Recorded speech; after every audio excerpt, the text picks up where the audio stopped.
Hey, everybody. This is your co-host, Tim Curley. I want to give you a prologue to this episode. It was recorded on February 24th, and it's a discussion on Mike Huckabee, U.S. Ambassador to Israel, making some controversial statements in an interview with Tucker Carlson about Israel, its rights to exist, where its border should be. And it's all based on a evangelical Zionist perspective, but it's being repeated by our representative to Israel. So we felt like we needed to respond to that. So we're posting that episode this week.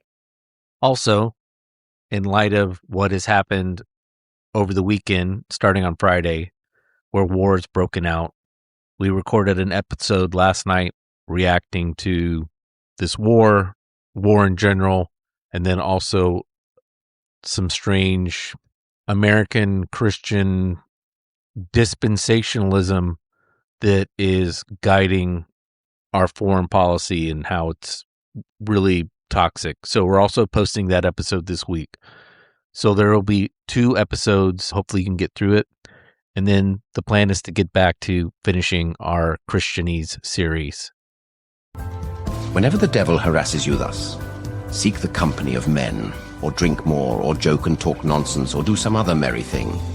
Sometimes we must drink more, sport, recreate ourselves, aye, and even sin a little to spite the devil, so that we leave him no place for troubling our consciences with trifles. We are conquered if we try too conscientiously not to sin at all. So when the devil says to you, "Do not drink," answer him, "I will drink and right freely, just because you tell me not to." Martin Luther.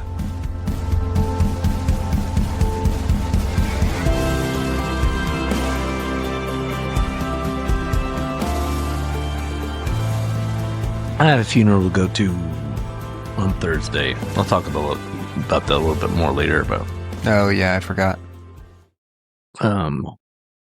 Yeah. Well, safe travels. And I'm still kicking. There's still residual stuff. It's all in my head, so it's not like I can.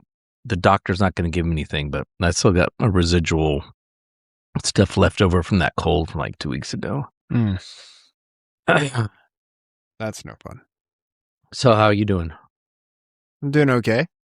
I was like, my anxiety's coming back a little bit heavier than I'd like right now.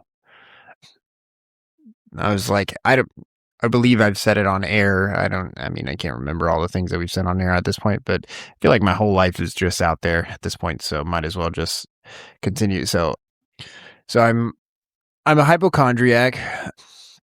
It sucks being one. I never was one until something snapped in my brain in like 2018, and like 90% of my internal thoughts are about what's wrong with my body all the time.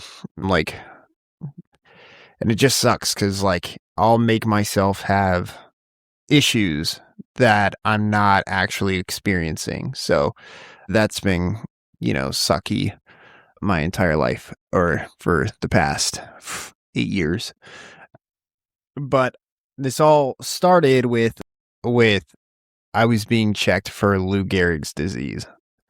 And from that, I gained a lot of anxiety, like thinking that I had it. And so like every single thing that ever happened inside my body, therefore, was a symptom of it. And I'm usually able to keep it under control. Occasionally something will come up and it'll be like, and I know that it seems weird. Like, again, if you're not a hypochondriac, you're like, okay, that's fucking weird, Colton. And I get it. Like, but like for me, it's like, I just get hyper fixated on things, and it just like stays in my brain, and it'll mess me up for like weeks on end.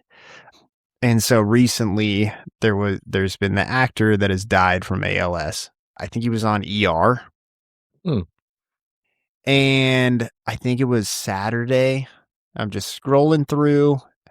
No, I think it was Saturday. I was scrolling through my social media, and somebody decided, and I mean, like, I get it, and it's powerful, and it's great, but for me, it just, like, tripped me up, and it's given me a lot of anxiety over the past couple of days. They show him, like, sending a message to his kids, like, in the last couple of weeks of his, like, time, and so it's just, like, him like he's barely able to talk and is like telling them like a hopeful message or whatever, which is huge and awesome. But for me, like, it was like scaring the crap out of me. So I was like, Yeah. I only watched it for like a second and a half. I knew exactly what it was, and I was like, nope.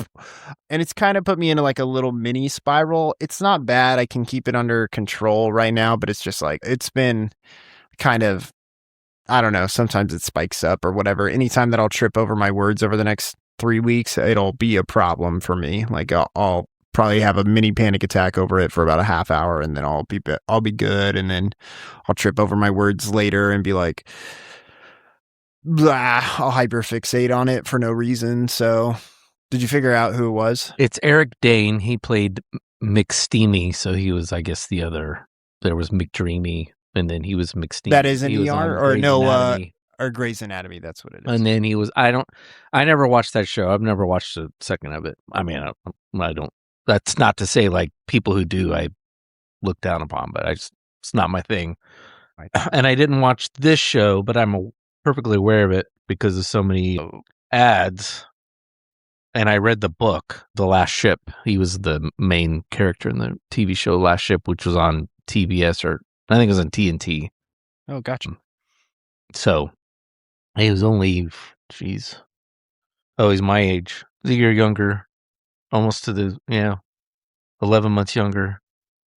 Yeah, so He died, and then, he didn't die of ALS. James Vanderbeek died, like, 2 weeks ago. And he had one of those, he didn't have a thing for his kids. I don't know if he'd been divorced. I don't think he was. I know he'd moved to Austin. Anyway, he had one of those, like, last videos that he put out on Instagram, and he said, basically, once he became an actor, or he chased being an actor because he felt that would define him, and then once he, got on a successful TV show, still felt empty. And then he decided he needed to get married. That would, he then could define himself as a husband. Got married, still empty hole. Children, rinse and repeat. And then I think he'd said recently, it was only recently, that he'd had this.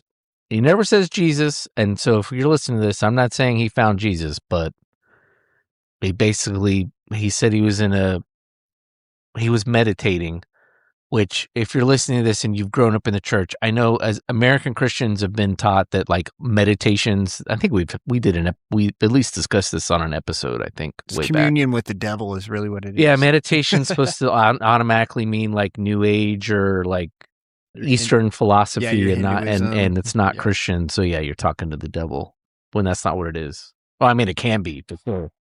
But he basically said he felt this voice and presence that told him, "You're enough. I love you, and therefore all you need to do is love yourself as I love you." And then he said, ever since then he's at peace.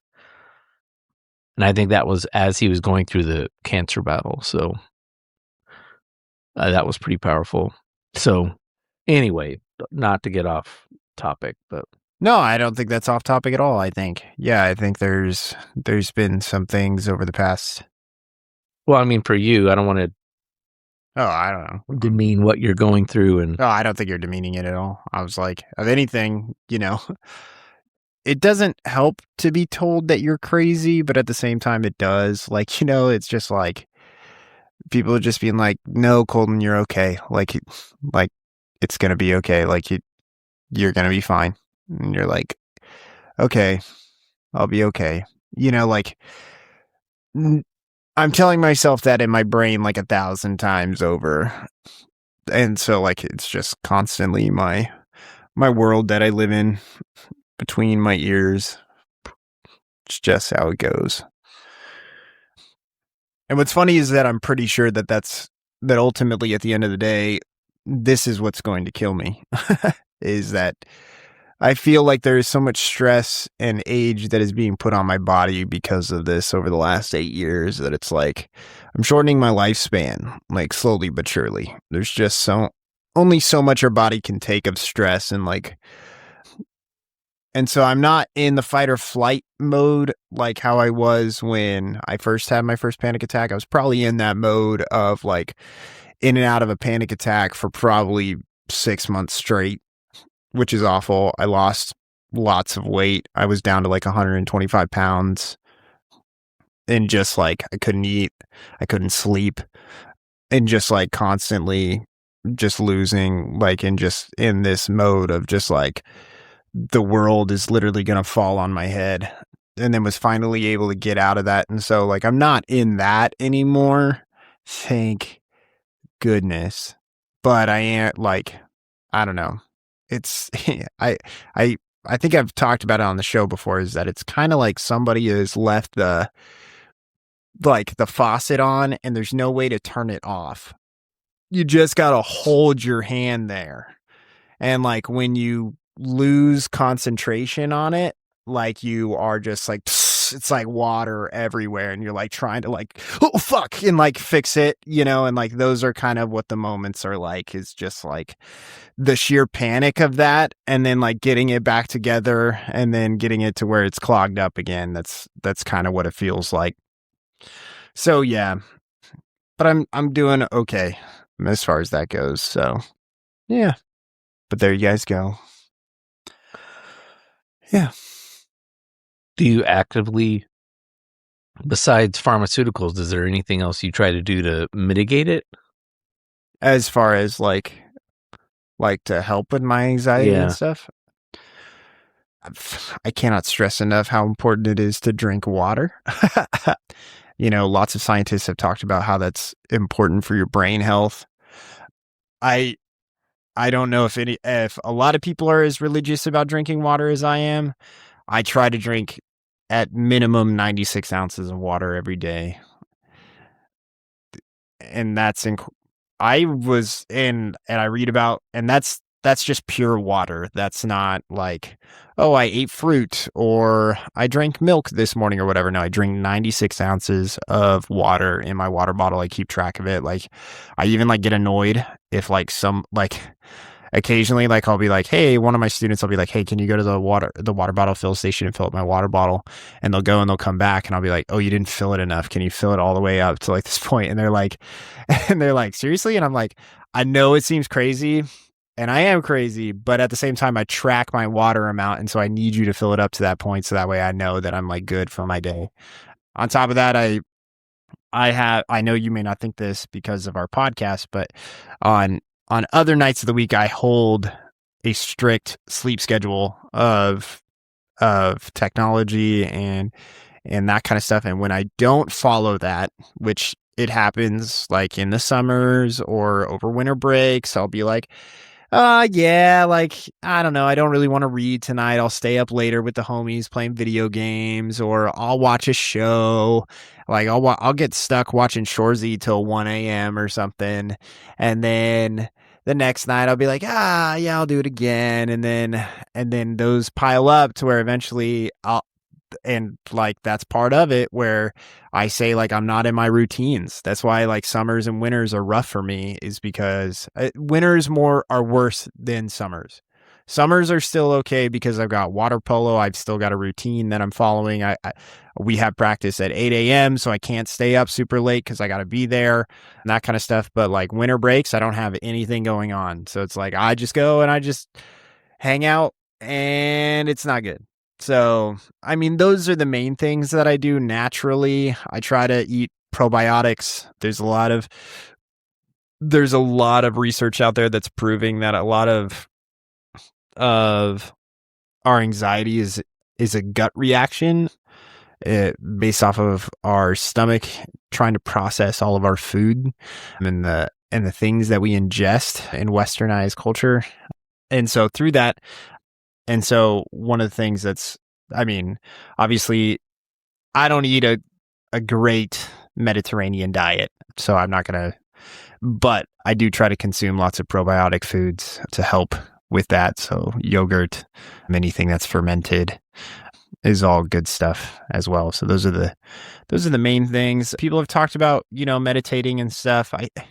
Meditating is one of those things that I just don't I mean, like, meditation could also come from reading a book. Like like in my opinion, I feel like those are kind of the same thing. If you're kind of like me, where meditating is you're maybe a little too ADHD for, then I recommend reading a book, because at least at that point I'm entertained. Because I can't.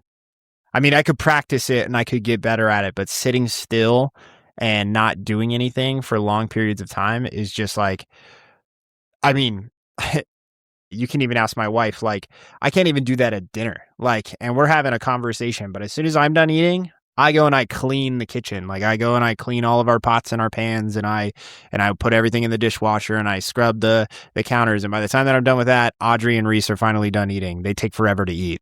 Okay. Like, it's crazy. I've had seconds by the time that Audrey is not even halfway through her first portion, and I'm like, all right, I gotta get up and I gotta move around. Like, so I don't know. That's just how I am. But those are some of the things that I have to do in order to help even me out.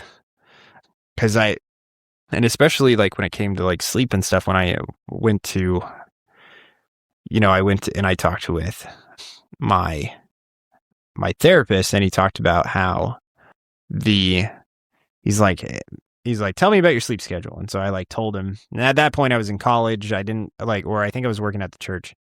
I was working at the church, and like my hours were whatever. Like, I was like, I took the Jordan Brokaw hours where it was like, I don't got to be in until 10 or 11, since I'm, working till 7 p.m. at night on a Wednesday or whatever, or 8 p.m. at a night on a Wednesday. And I was paid hourly, so I need to follow those hours or whatever. And so I would do that. And I explained, like, I was like, oh yeah, like it would not be far-fetched for me to be up till 1, 2 a.m. and then, wake up at like 10 or whatever. And he was like, yeah. He's like, there's problems that come from that. He's like, just like our bodies and who we are, like our genetic makeup is really geared towards being up with the sun. Like we have a circadian rhythm. Like, even like there's been studies done. There's an old psychologist or a sleep psychologist who went and lived in a cave for like 2 years or something and never saw the sun. And during that time, you still found that he followed a circadian rhythm. Like, it was like imprinted on him, and he had no access to sunlight, had no idea what time, no clocks, no nothing, had no idea what time, when things were occurring. And he would still follow that circadian rhythm. And fun fact for you, he would still take siestas, because there's something psychologically that happens in our brain from 3 to 5 p.m. and it happens all over the world. There's something about that time of day where all of a sudden we just get really like drowsy and we just feel like we're dragging. There's people who start shifts during that time and they are less productive than the rest of their shift from that time of 3 to 5. There's something about that time span of 3 to 5 p.m. where our bodies are just like, I'm so tired. Like, and so he would take siestas around 3 to 5. So I don't know. Sleep is very powerful. It's something that a lot of people are just like, whatever about, but I don't get that way anymore. So, but I don't think I can afford to. So yeah, there you go. Anxiety help. Well, not even anxiety help, but just anxiety strategies with Colton. That's what I have for you. But so that's what I have besides medication. And I've never, if you're wondering, I've never done THC or CBD. It's not my thing.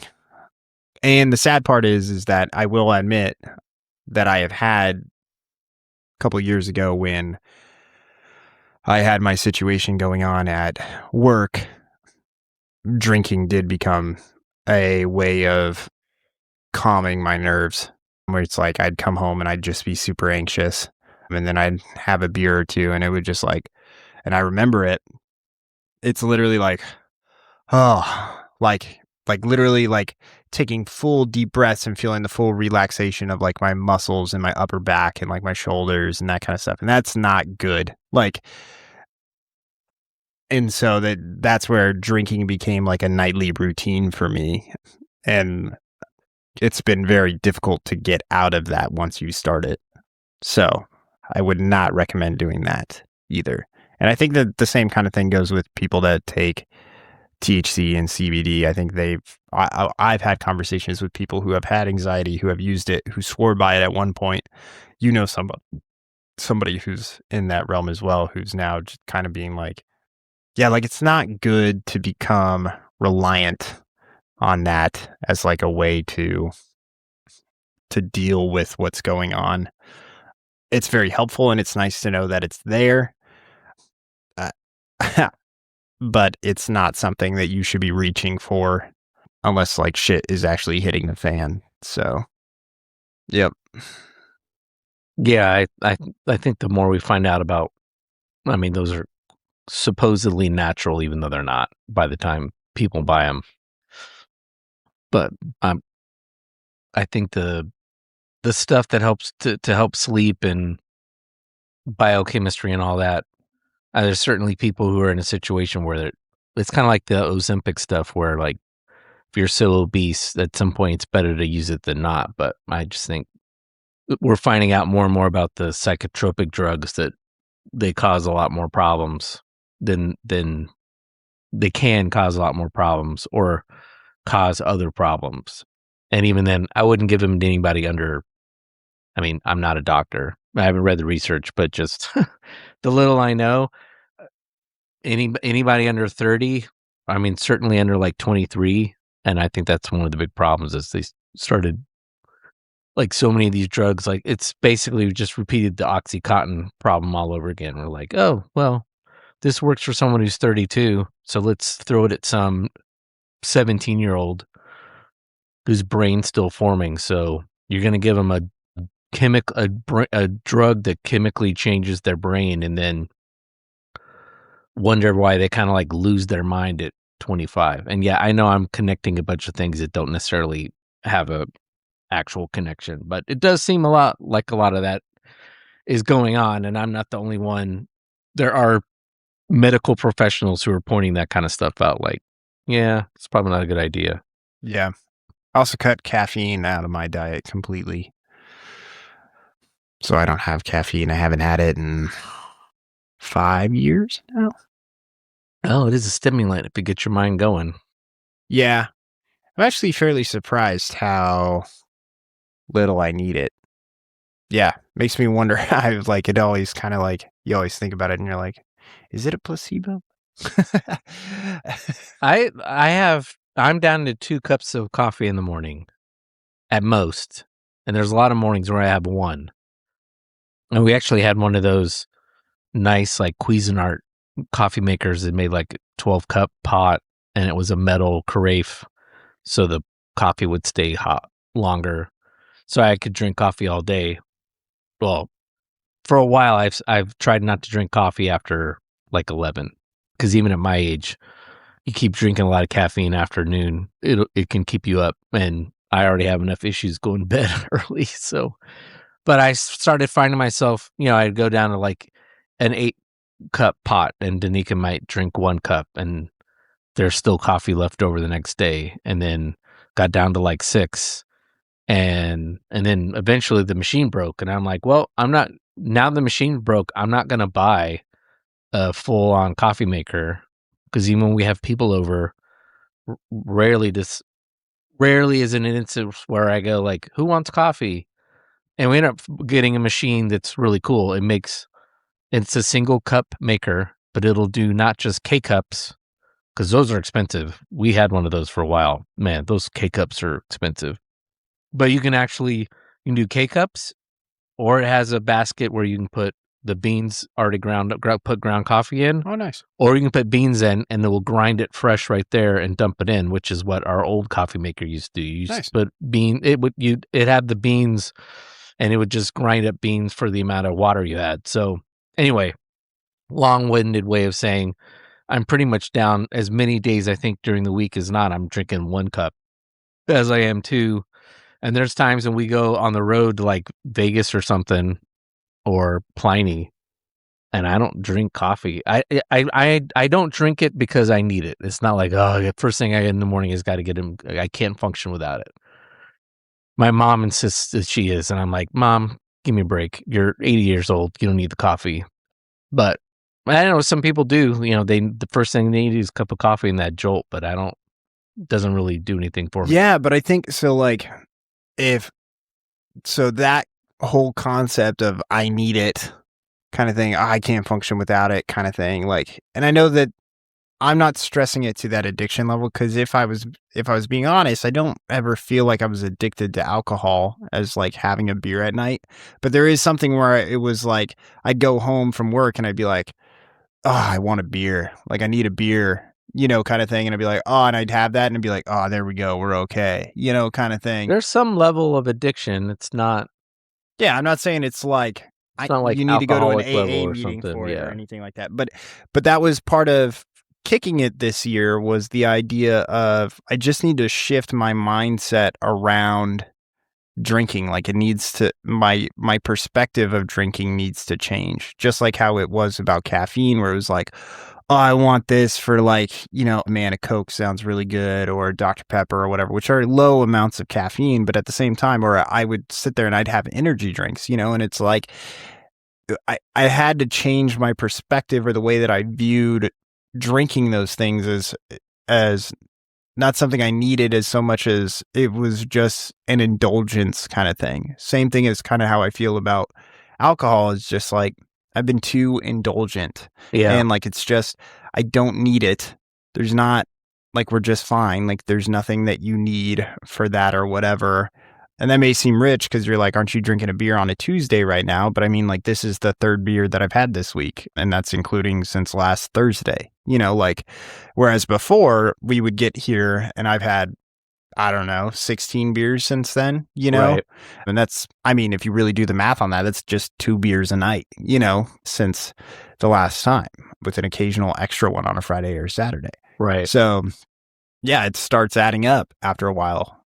And so, yeah, I don't know. There's something about it that's my perspective has changed on it. So I don't know. I've had a long-standing rule about not drinking if I've had a bad day. Like I will intentionally, to the point where I don't even think about it now. But like for that purpose of just being like, I don't want to.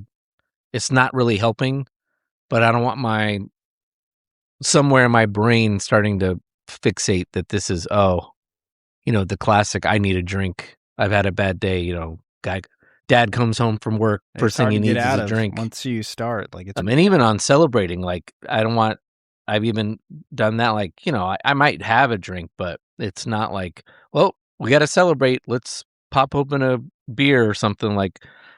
So now one might look at my routine and be like, well, you do drink every Friday. And how much does your brain look forward to that? So I don't know, but like you, I generally try to stay clear of drinking. I try not to drink occasionally when there's a football game or something and my wife's we're watching football, I'll drink. But at this point, I try to keep it around social circles.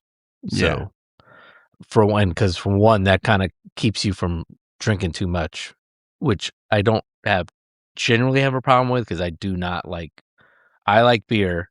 And I'm sure there's some part of my brain that likes the alcohol. Yes, I'm not being naive, but I also very much despise getting inebriated. And when I feel like I'm getting it, I'm like, damn it.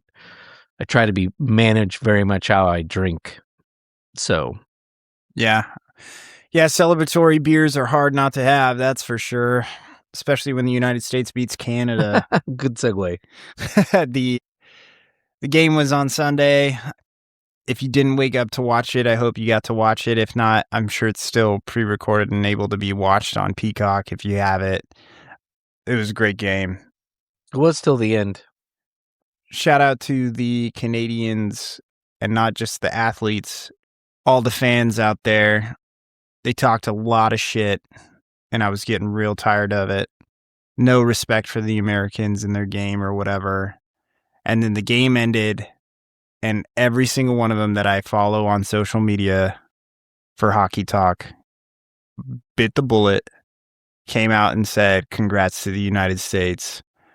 Hell of a run. Hell of a game. We felt like we played better, but ultimately it wasn't our day. And congratulations. It's been 46 years and that's a huge thing. And I was like, hell yeah. Because Americans would not do that. It was a good moment. I don't know. I think hockey would play. Those guys play hockey together. I think I Well, don't I was want I talking about don't I just the don't want to fans. diminish what they did and say it's not like true sportsmanship and there's some sort of like office politics going on. But hockey players are different than the other three big sports. Well, I was just saying I felt Well, except offensive linemen in the NFL are kind of have the same work ethic, but the they're not work Canadians. ethic, I just felt like the Canadian fan base was, and I think that they feel a bit of an attachment to the United States as well. They may hate the United States for whatever reason or whatnot, but at least when it comes to hockey, they all love the Miracle story. Like the Miracle on Ice is like a huge thing in Canada. Like they all love that movie. They love that story. Like they resonate with it almost as much as we do with that story. And it's not even about that, and so it's something that it's that whole, there's just something about it for a hockey movie that just kind of tugs at the heartstrings that they feel a part of and they feel is a part of their culture and about who they are. And so I think that they were happy to see the United States win in some aspects, not all, but again, it was a great game. As like, if you want the highlights, the first period, we go up 1-0. We were pretty even in the first period. no, I think the U.S. outplayed Canada. I think the U.S. outplayed Canada. Canada was sloppy with the puck in the first period.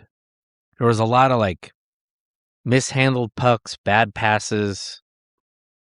In fact, at the moment we scored the goal, the camera went to the Canadian coach, and you could see him mouth "Wake the fuck up out there," or something to that effect. It was like somebody needs to wake the fuck up out there. Or something like. But Boldy should not have been able to flip the puck in between two Canadian defenders and then walk out the other side with a one-on-one on Bennington. Like that shouldn't have happened. Right. Like, I was like, again, the United States was the best defense in the tournament. The second best defense in the tournament still wasn't Canada. Canada has some really good defensemen, but there's Sweden technically had the second best defense, and then Canada takes third.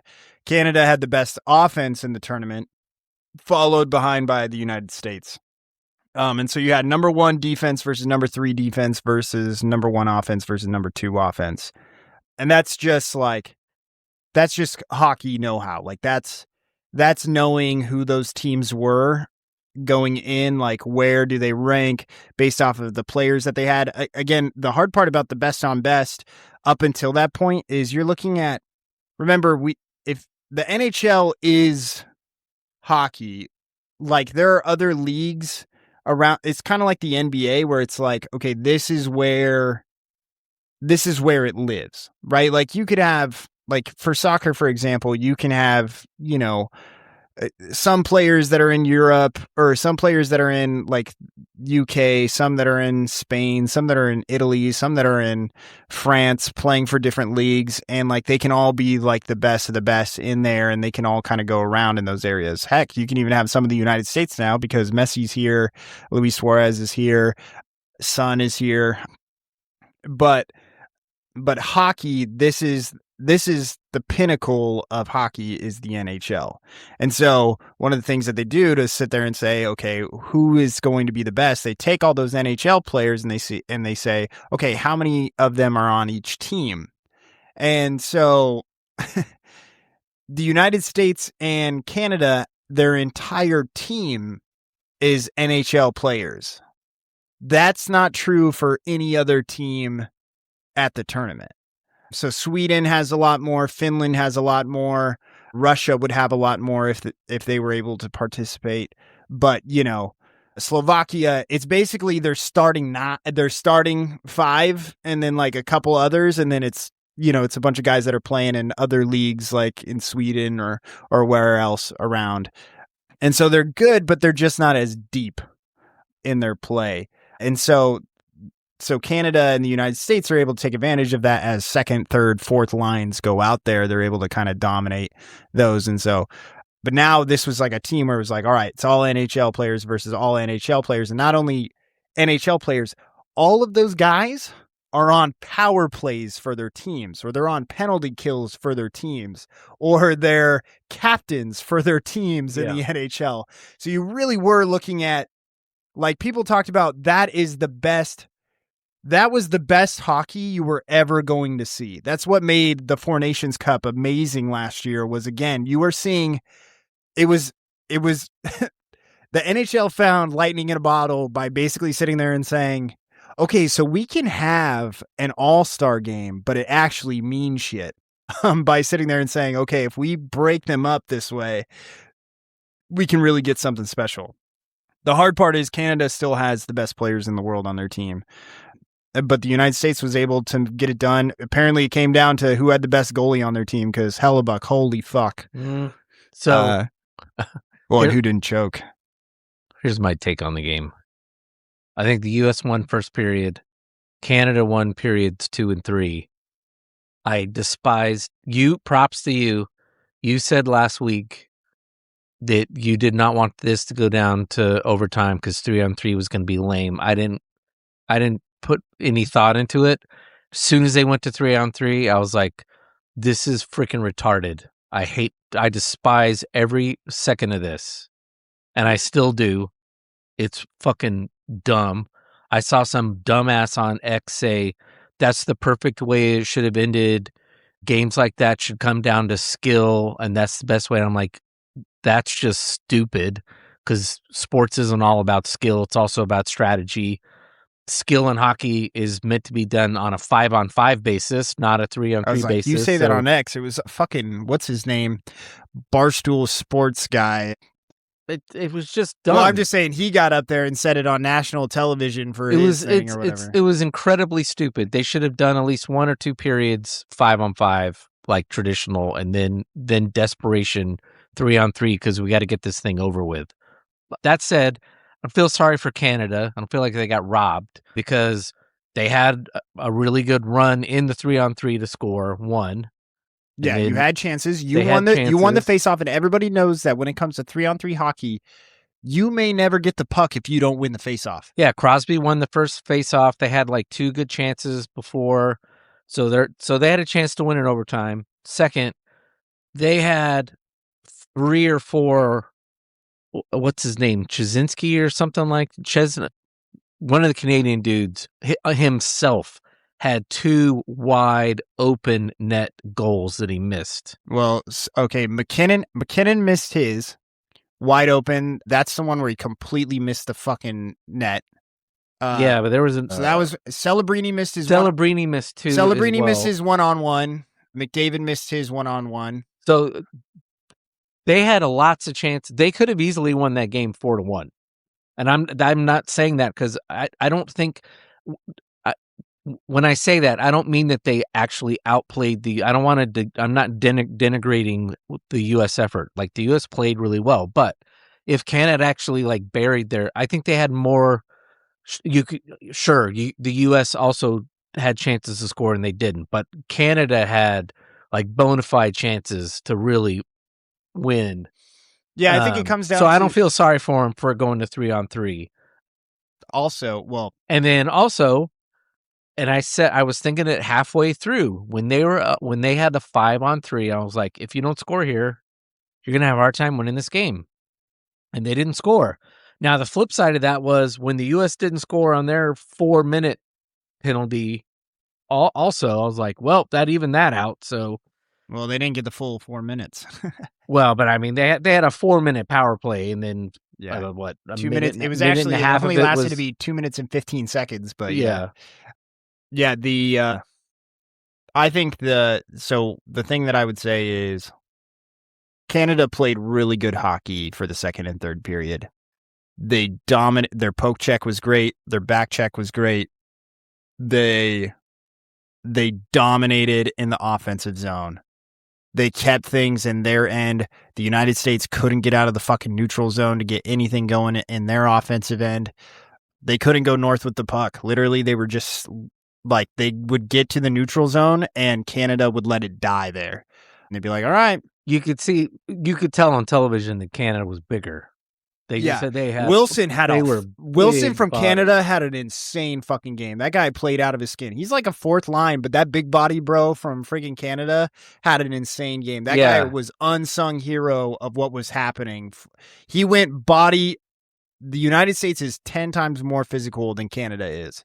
But I don't think the United States was prepared for Canada to come out as physical as they did against us. And for whatever reason, it felt like a lot of our physical guys were kind of shying away from the physicality. We were missing hits. And it was just like, dude, what is going on with us tonight? Also, on the same side, fucking first period, couldn't believe I was watching us fucking pass the puck around when we got wide open shots on the paddle, or no, I think it was on blocker side for fucking Bennington. And I'm like, the scouting report on Bennington should not be just be like, all right, because we were getting too cute in the first period. They were waiting for the perfect pass. There's a fine line between just and Eddie Olczyk was screaming at him. Pass it and rip it, because you can get too much into that and just rip it. But this even happens in water polo. Yeah. Where you'd be there and like just start passing the ball around. It's like, no, boys, just start. One pass too. It was one pass too many, and you're watching fucking Matty Tkachuk just like be like, all right, I'm gonna wait. And it was like, and he missed, and it was 2 times where it was like, dude, what are you doing? Yeah. But then McKinnon misses his wide open netter. You have Tyves, but that shouldn't even matter. That was Hellebuck's literal. That was, if you haven't seen that picture yet, you should look it up. It's insane. I don't know how much money that guy's making off of that photo. Well, apparently he's been given I assume it's happened during the State of the Union, which is going on right now. Oh, yeah. He's been given the Presidential Medal of Freedom. Well, I mean, he's allowed to give that to... I don't think that. Anyway. He's allowed to give it to any civilians he wants. He gave it to Toby Keith, so I mean... Toby Keith was dying, so... Oh, no, it was before he was dying. He gave it to him in his first presidency, before he died. But anyways. Is it dying? He had cancer for a while. Yeah, he had cancer, but I think that was after he had like announced that he had beaten it or whatever. But anyways, he goes to... So, I mean, Canada had their chances. I don't feel sorry for Canada. The 3-on-3 sucks. I wish it was decided in a 5-on-5. And at the end of the day, like, once it gets to golden goal, it's anybody's fucking game. If the United States would have scored in 5-on-5, it still would have been what it was. And that's actually the beauty of the Olympic tournament is that, and one of the things that I wish that hockey, NBA, I wish that they would get rid of the 7-game series. Like, I understand why you want, but the reason why the greatest words in sports are game 7, the 2 greatest words in sports are game 7, is because it's a winner takes all game. Yeah, exactly.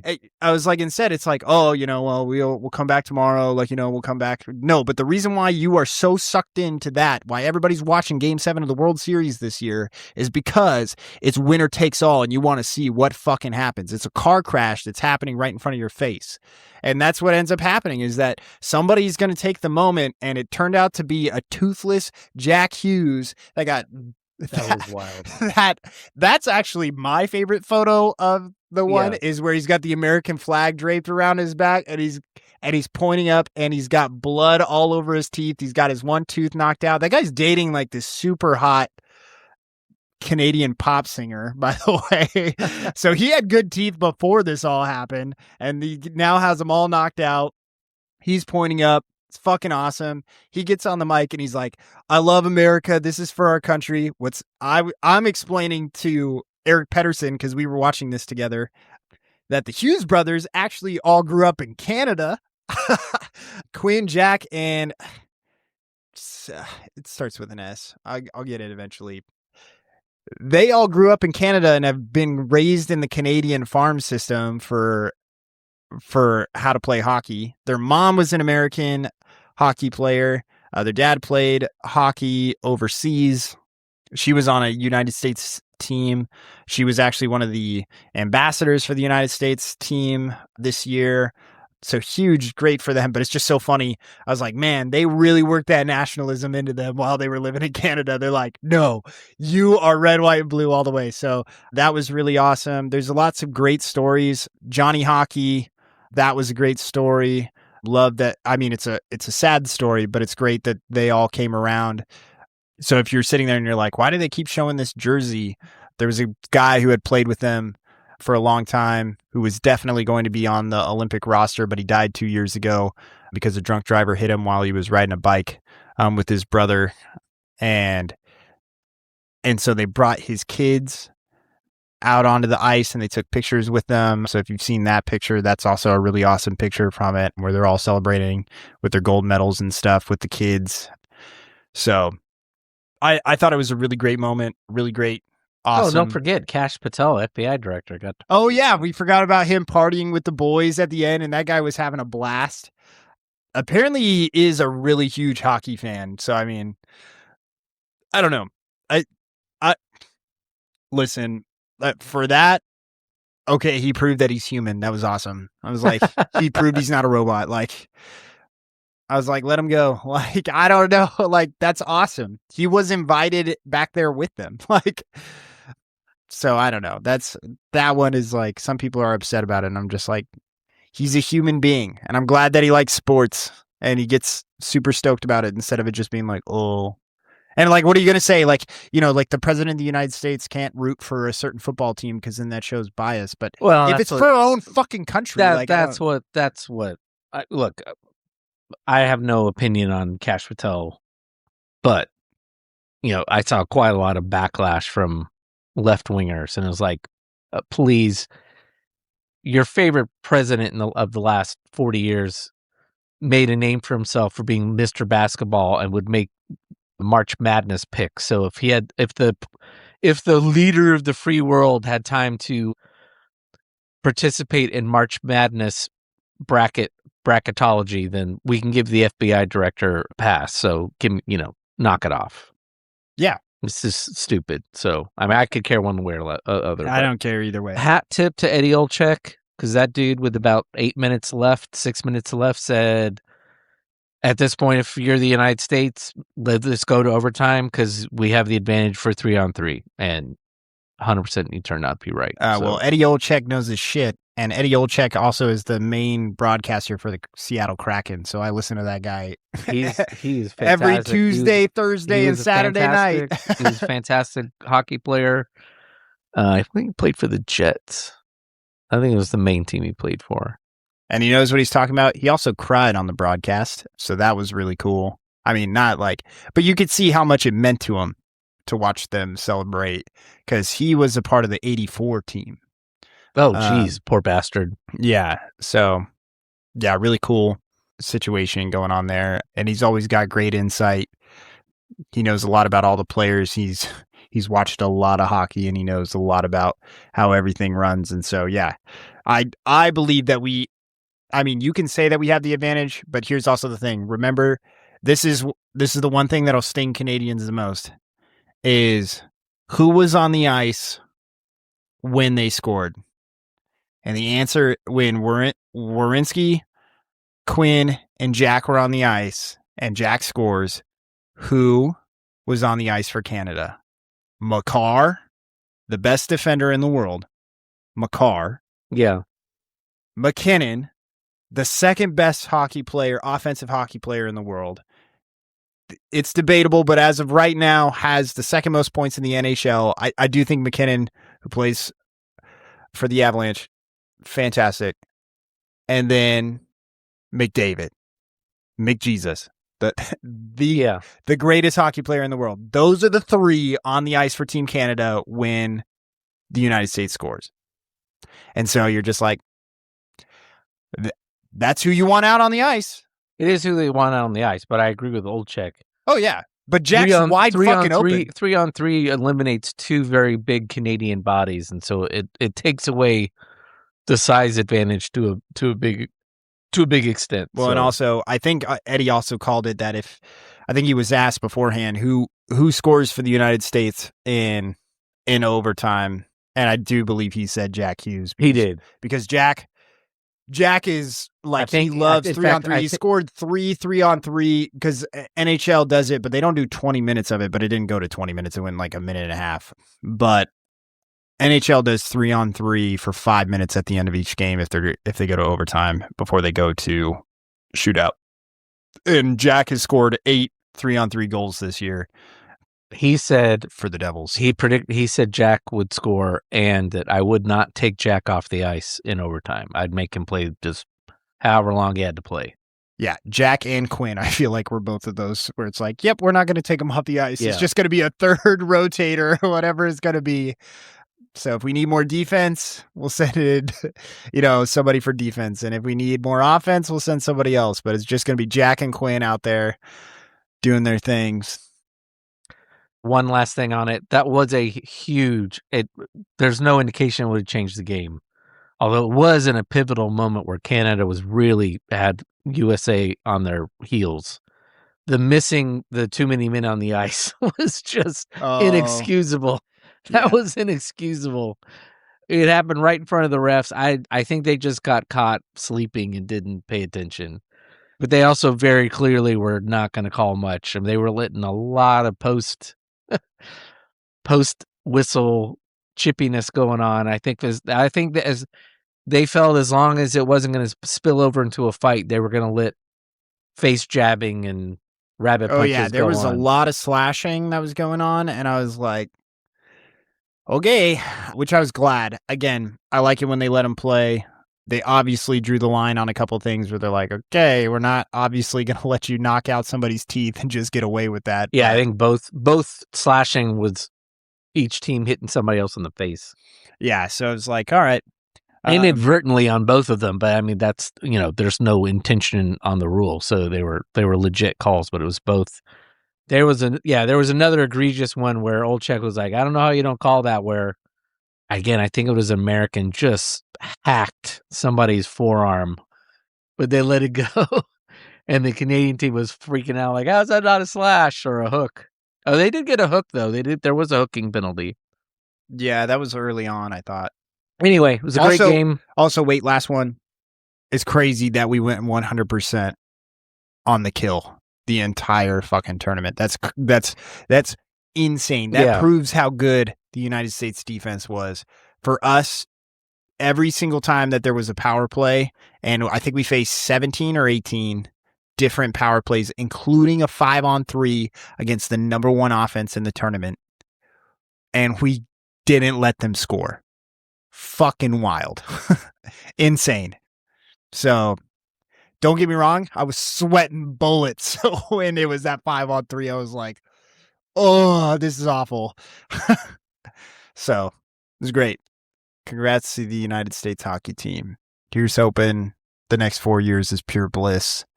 But remember, the NHL contract is till 2030, so you still got to prove it one more time. Oh, they'll let them keep doing it. You think so? Yeah, at this point, I think it's just...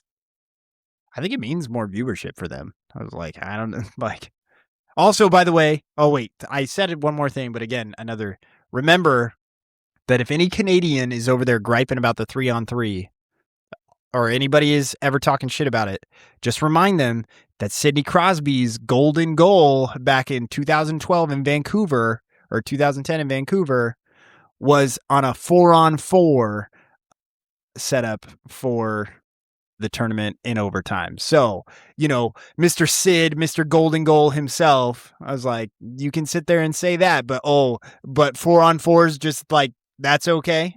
So I don't know. I do like 3-on-3 hockey. I don't think it's how the game should have been decided, but it is kind of fun to watch because it's very fast paced. I didn't even find it. I don't find it exciting. Again, I just bodies on people and body checks is part of the sport. I just don't. Oh, 100%. I agree. To me, that's like having it's the Super Bowl and we're going to play 4 quarters and then we go to overtime and we're going to switch. We're going to have everyone take their pads off and play 7-on-7 touch football. It's just, this isn't like, it's quick and easy for the quarterback to score. I'm not saying that I want it all the time. I'm just saying that when I watch it, you do get those one-on-ones and you get to see some pretty impressive puck handling and plays and that kind of stuff. So I don't know. It's something that you don't always get to see in hockey games. You get to see how impressive these guys really actually are with their speed and their movement. So anyways, there you go. Beer of the week. We are drinking the Mosaic Stack IPA from Russian River Brewing Company. I like that one. That one's drier than they normally do. It's so fucking dry. Oh my gosh. It's like the Sahara Desert in my mouth. It's so dry. Yeah, it's 6.5%, but water. I have my water. It's bitter and very, very dry. That's if I drank it at the brewery, I wouldn't order another one. I would. Mention a couple famous people dying earlier in the episode. Last week we talked about, who did we talk about? Jesse Jackson, and who's the other famous person who died? We talked about Godfather. Oh, Robert Duvall. Robert Duvall. Forgot to mention last week, because it's been about 3 weeks. Lead singer for Three Doors Down died. Oh, shit. Cancer. Fuck. And I've seen a lot of outpouring from other musicians on Instagram, including Creed's lead singer. Was it Scott Stamp? His name? Stamp?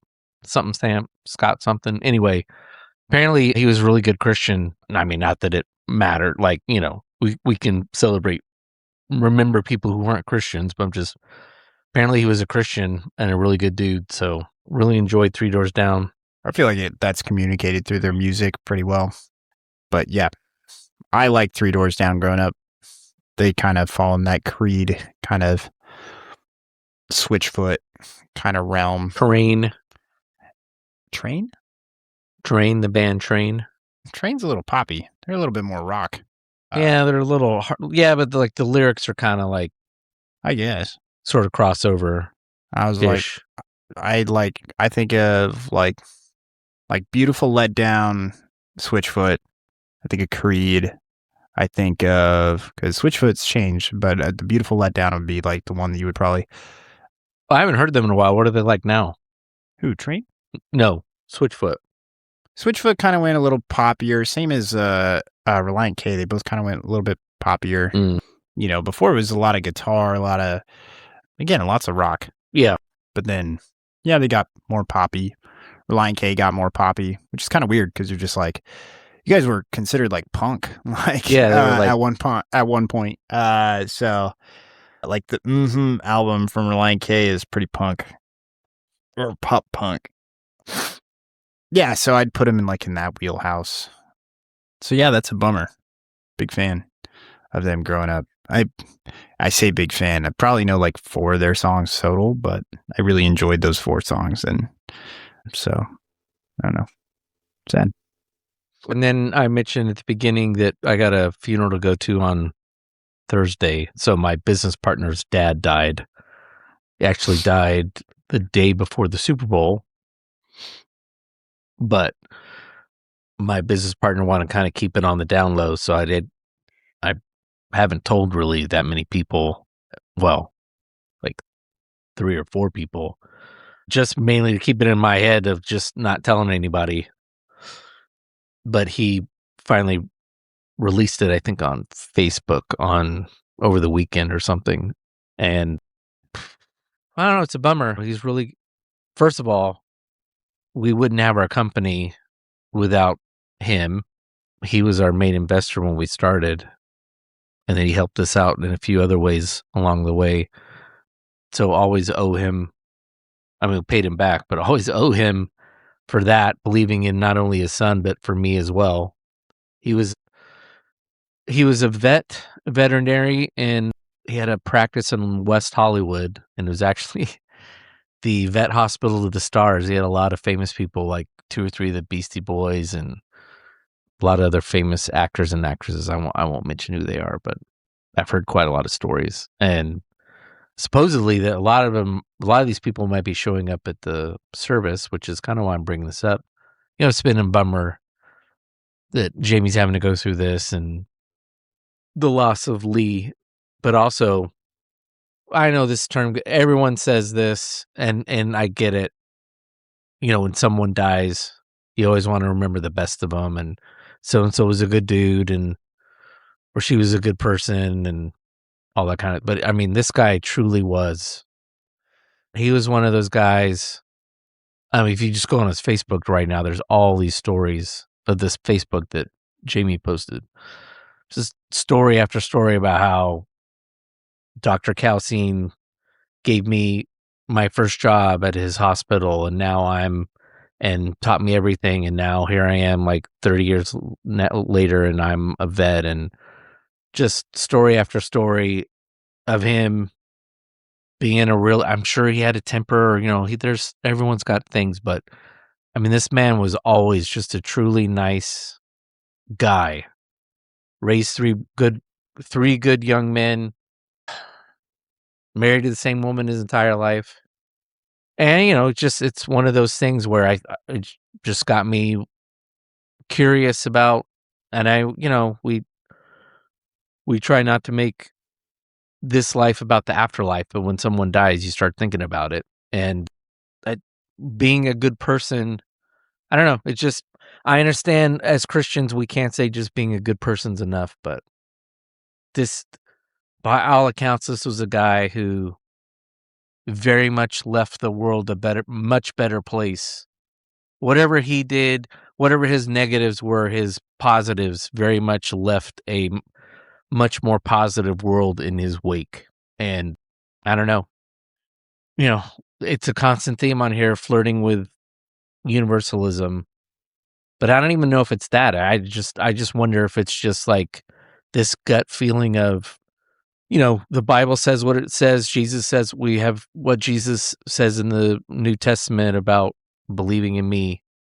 And, sometimes I wonder if we just take that as too literal of like, I mean, it's doctrine, dogma. And if you literally don't confess Jesus, the name of Jesus, then you're not saved. I don't know. Just, there's no point to this ramble. It's kind of like, I'm just thinking, this is the small group moment where I'm just kind of like, this is what I'm thinking about this week, contemplating. So we don't have to have a discussion about it, just kind of unburdening myself. So I don't know. It sucks. Sorry, man. All right. Anyway, I wish we had a better topic this week. You asked me what we're going to talk about last night or yesterday. It took me a while to get back to you. I told you what we're going to talk about. I'm not even sure how much I want to talk about it. I just don't have. We ran out of Christianese things to discuss. For now, we'll find others. And I didn't have anything else prepared as a topic. And it is a bit of a firestorm that got created on Friday that's Christianity related. And so I'll set the table and then maybe we'll take a break.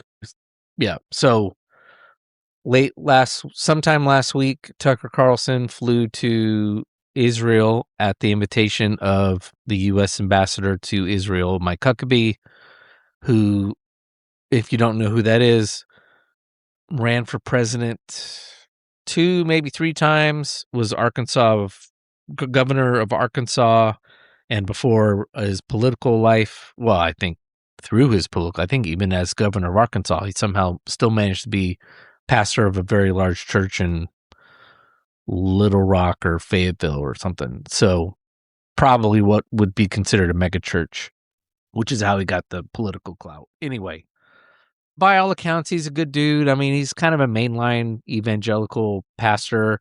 He's never been my favorite, but he's never really said anything I find repulsive. He's fairly, until now, he's fairly tame. He's not like I wouldn't call him like well, actually, yeah, he's not like a Falwell type. I mean, I don't know if I haven't followed his ministry too closely, but as a political figure, he's like just straight line. He's not what's his name down in Houston. Straight line, conservative, Christian right politician. So he gets named ambassador to Israel, which turns out is a huge mistake, because even before this interview, there were very clear signs that this guy seemed to think that he is representing Israel to the United States instead of the other way around. So anyway, he'd been criticized by Tucker Carlson and others, but Tucker in particular of late, because it came out that Huckabee had met with the spy Jonathan Pollard, who was an American who stole U.S. military secrets in the late 80s, I believe, maybe early 90s, got caught, convicted, went to jail. I think it was given life, but after 20 years was released, and then immediately then moved to and has lived in Israel ever since, and has continued to be very vocal about it's the Jews' responsibility to do everything for the state of Israel and nothing else.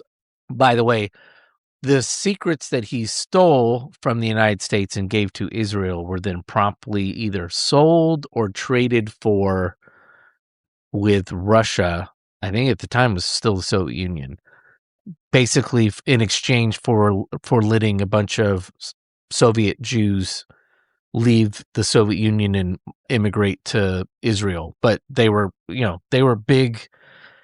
big U.S. secrets that he'd stolen and given to Israel for them to turn around and sell to our enemy. And I think some of those were also sold to China, but definitely Soviet Union. So anyway, Huckabee ends up having a meeting with Pollard at the U.S. Embassy in the last couple months, which that caused a kerfuffle, because why is U.S. ambassador meeting with a convicted spy? Like I said, Tucker's been very vocal critic of it. So I guess there was enough criticism of both him and the state of Israel that Huckabee decided to invite Tucker to interview him, which they did. It aired on Friday, and amongst the many topics, so interview starts. I think Tucker brings up Zionism, or he says Christian Zionism, and Huckabee says, "My whole life I've heard that phrase, and I'm not sure I know what it means," which I don't think he's saying that he doesn't know what he means. What his point was, it's a nebulous term and it's used for different things. So let's define the term so you and I are talking about the same thing. Correct. Which then leads to a very interesting conversation. I think a very enlightening one, and I think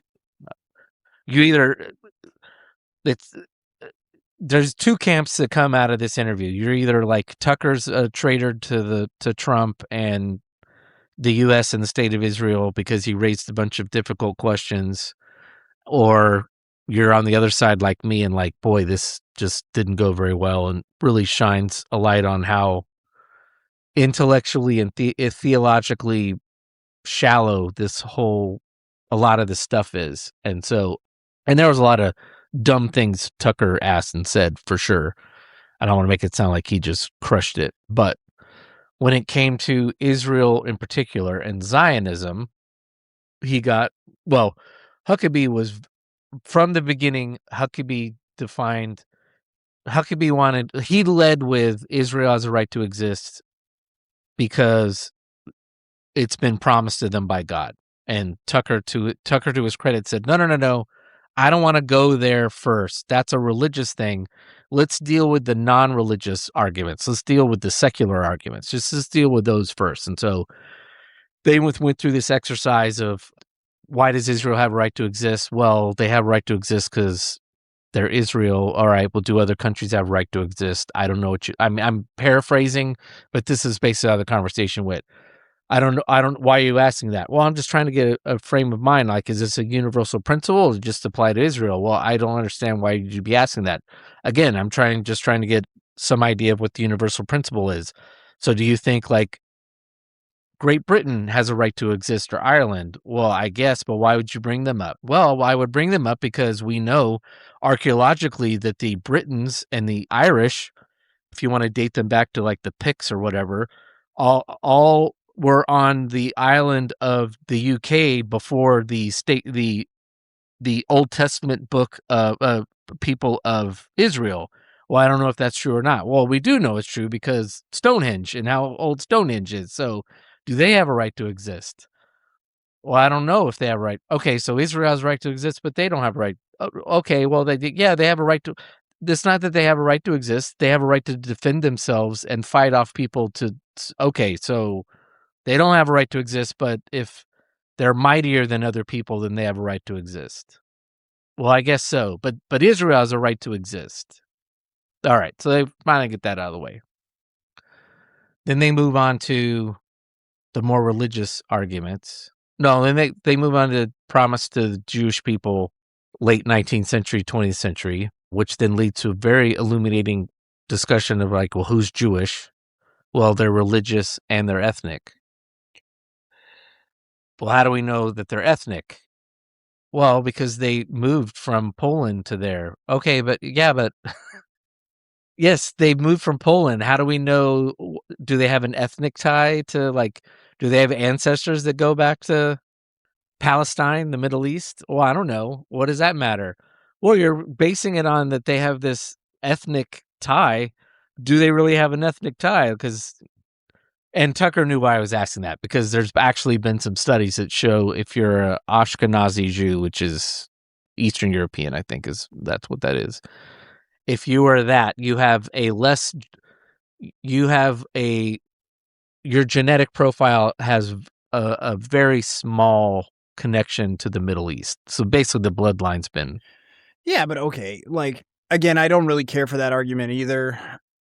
He's not making the argument. He's using that to counter the bullshit that's put by people that say, because I'm ethnically Jewish, I get to move there after my people haven't been there for 2,000 years. He doesn't. Tucker and people who counter that don't actually believe it. It's a way of pointing out the logical fallacy of it. I was like, you say that people don't believe it. People believe that all the time. I was like, that's one of the reasons why I don't really care for using that. I was like, I could pull out the logical fallacy within that, saying that that's a false analogy policy. Like I could point out that as a fallacy as well, and then there it becomes null and void, and therefore we're not talking about anything.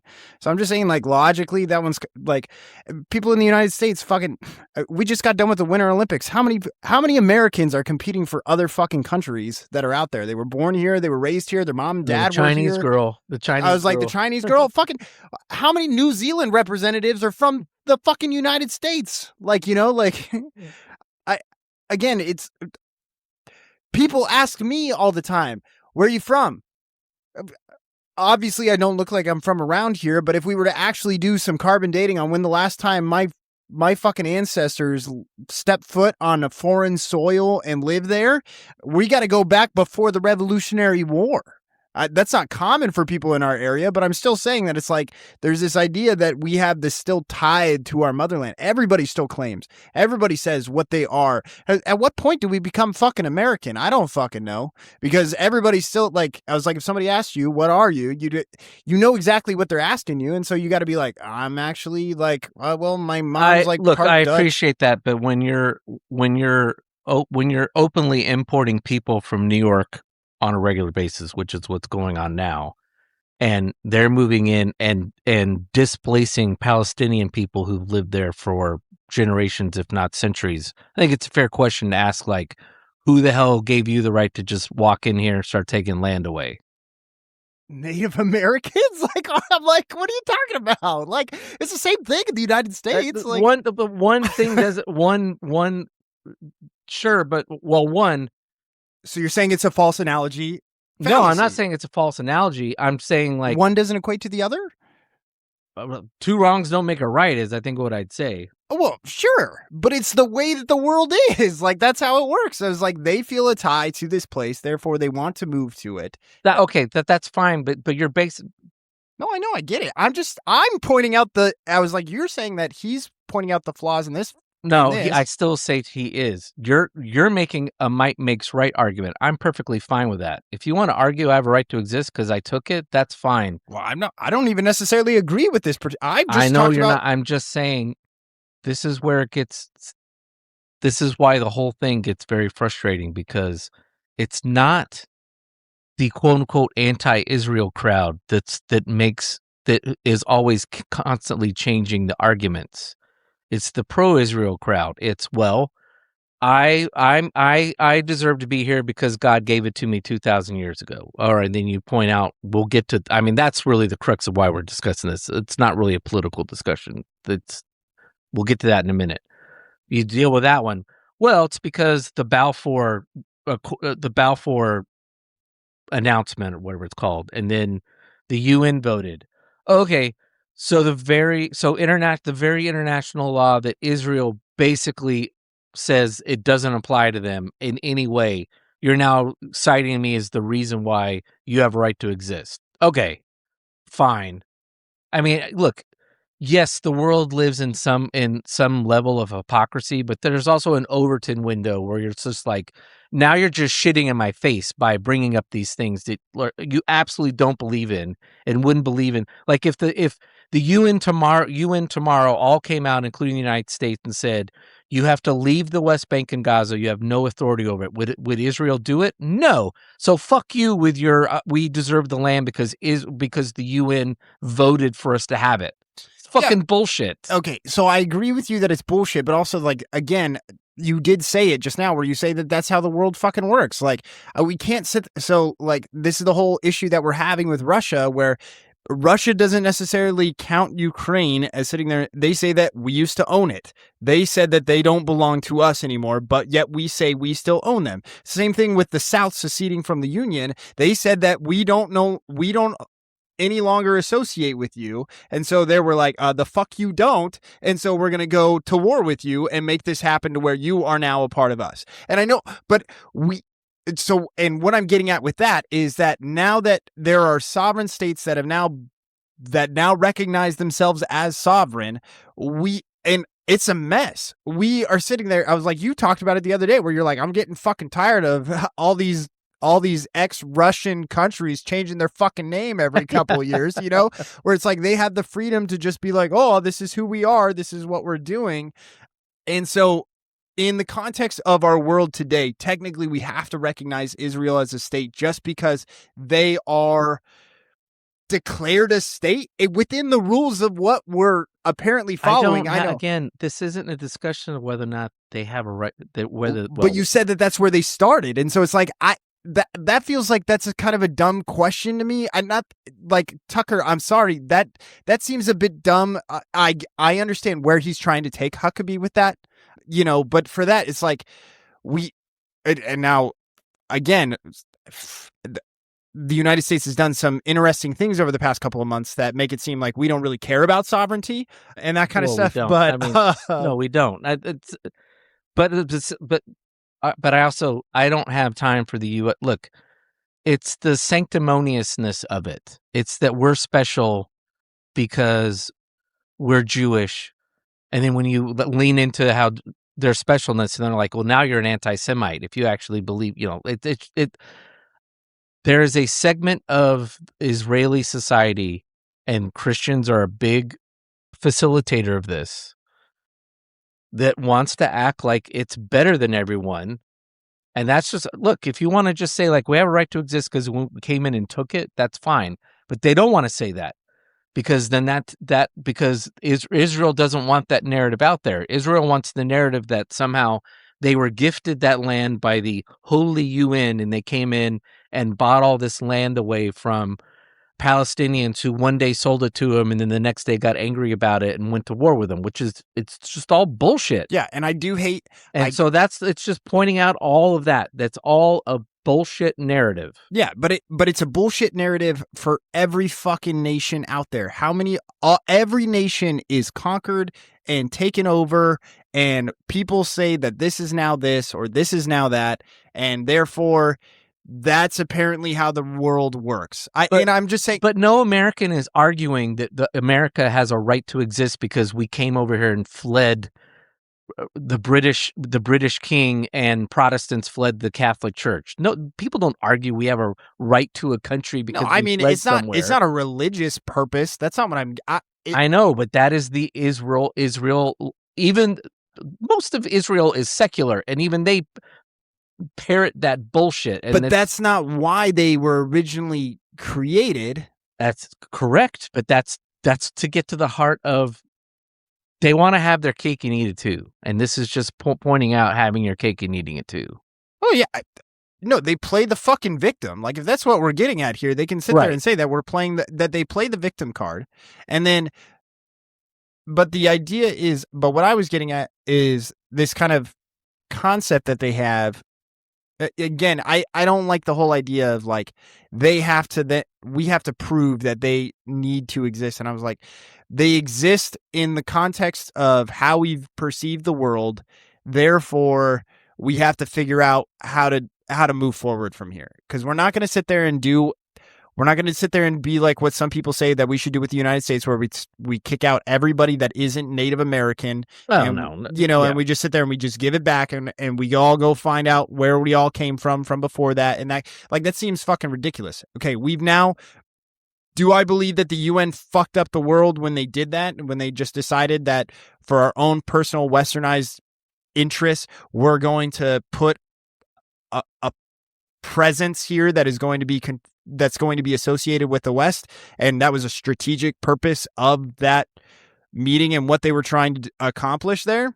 Yeah, I think they fucked up a lot of things with that. But now this is the world that we live in. Yeah, that ship sailed. Yeah, it's like the ship sailed. We can't go back on it, but we do have a responsibility now to where we now know the damage that is caused, and we have a responsibility to therefore contain the damage, right? Like, we have a responsibility to it, and Jews, you especially have a responsibility to it. Yeah, just to be clear, I don't think any country has a right to exist. People have a right to exist. Countries don't. Countries come and go. No, I completely agree. Well, yeah, right to exist. I don't. Yeah, I get what you're meaning, and therefore I'll shut up about it. Yeah. Okay, so but to the heart of the matter, why this was actually being brought up on the show. So then we get to the religious part, and Tucker asks, what are the religious reasons? Actually, let's take a break because I got to pee anyway. So, okay, now we get to the religious part of the discussion, and it brings up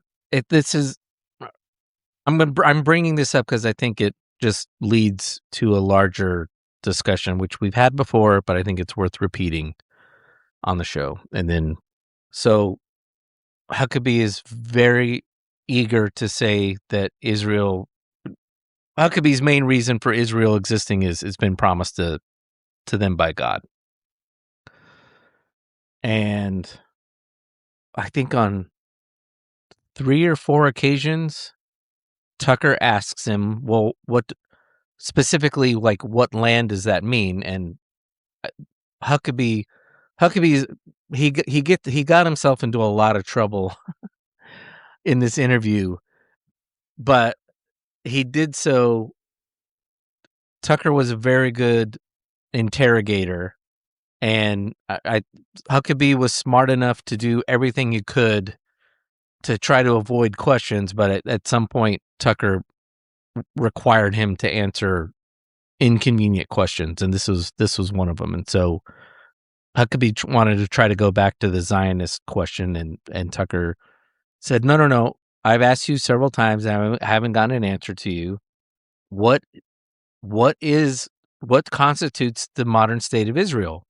Because you've said it is what it is today, and yet I look at Genesis 15, and it seems to the scripture you keep citing, the chapter you keep citing, seems to promise Israel all the land from the Nile River to the Euphrates. So basically what we would call the Middle East today, or the Levant. So if basically a little bit of Egypt, Israel, Palestine, Lebanon, Jordan, Syria, maybe part of Yemen or Oman, and then Iraq over to the Iraq border.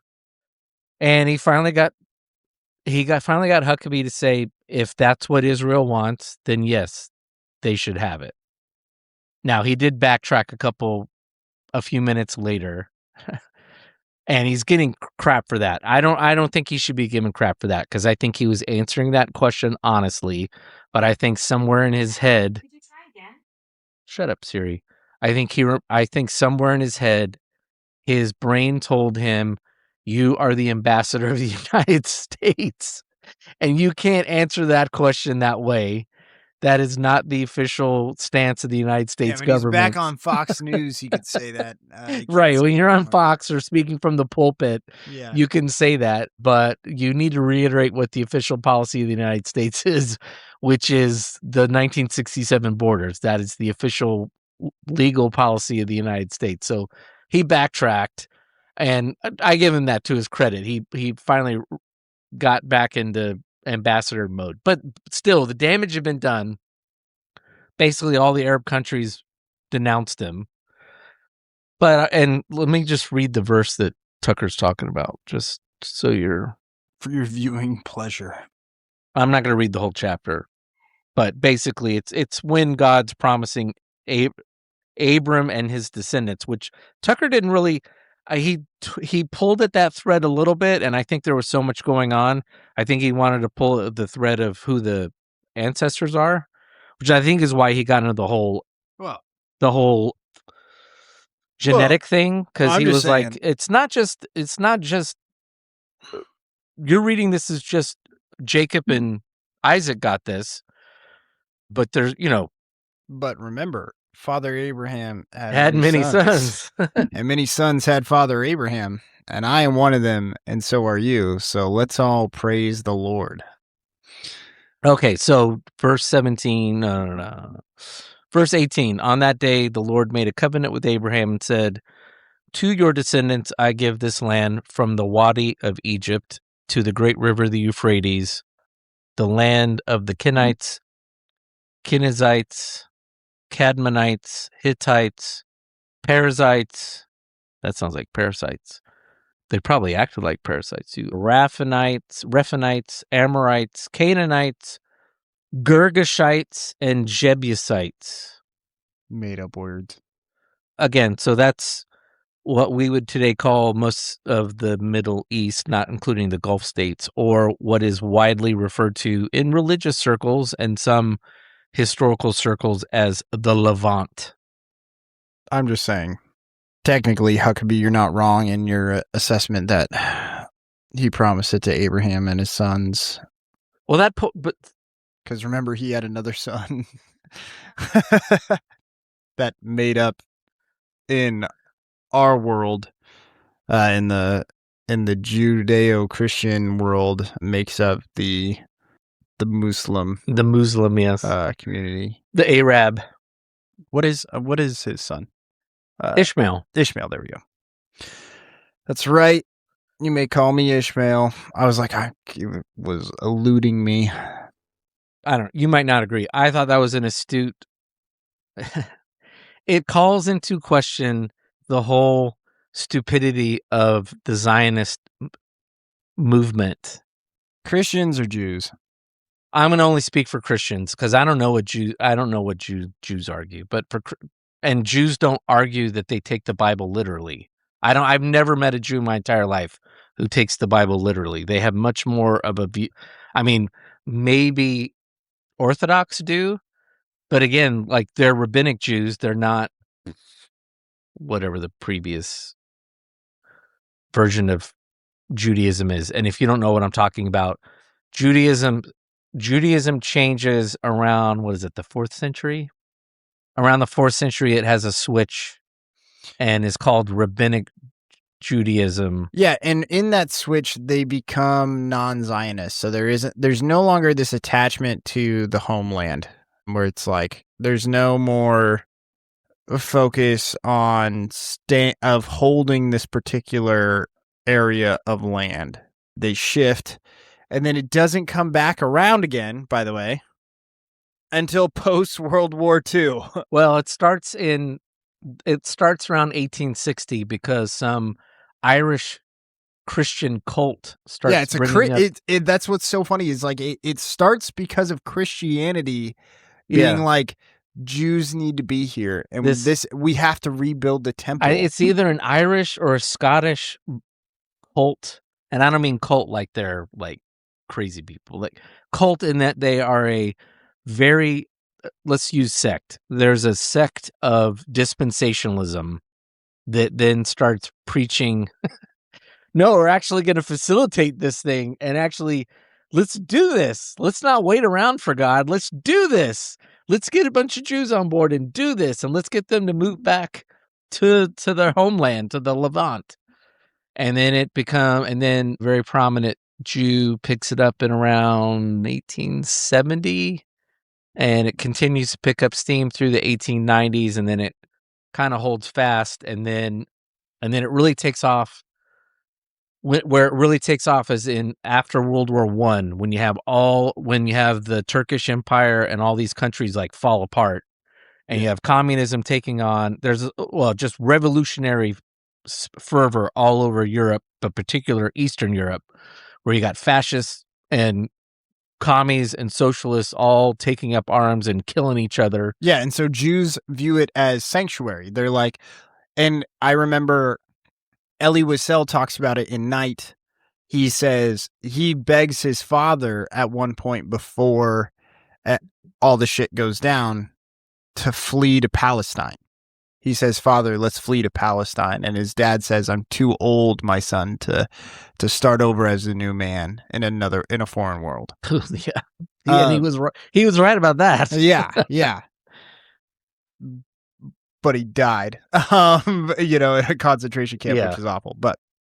But he is, but yeah, it becomes so Palestine. So they get this connection, not because now this seems like a more stable place, more stable environment, which is in today's context is fucking wild.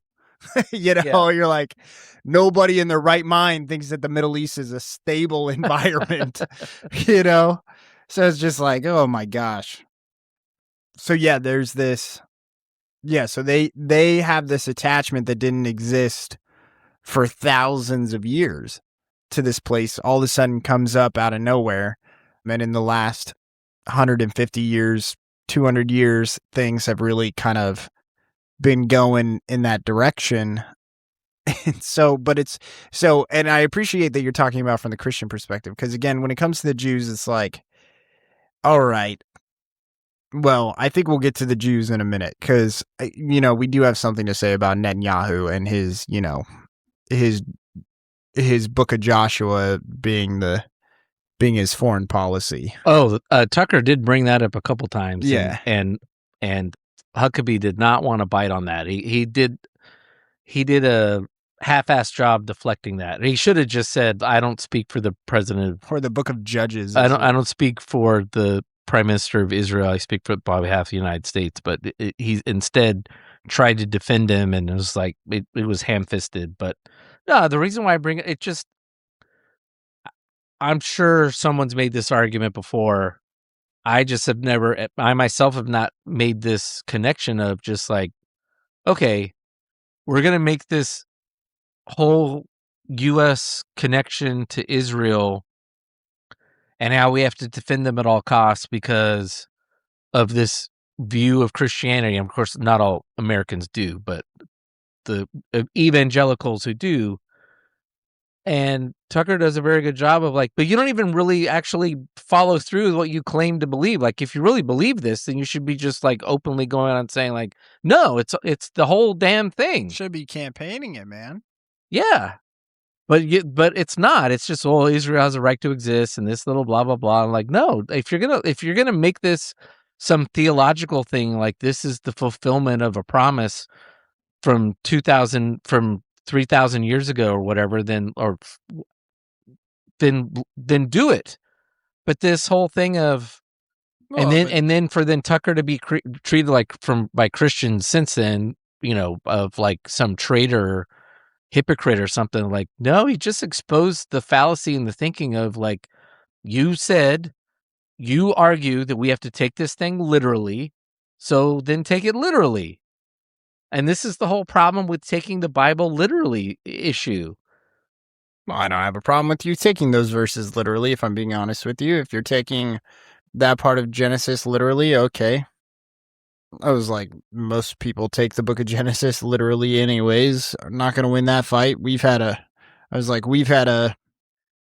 several podcasts, especially in our early development, talking about how dangerous it can be to take the book of Genesis literally. But like, let's go ahead and do it. Okay, that was a promise given to Abraham and his descendants thousands and thousands of years ago.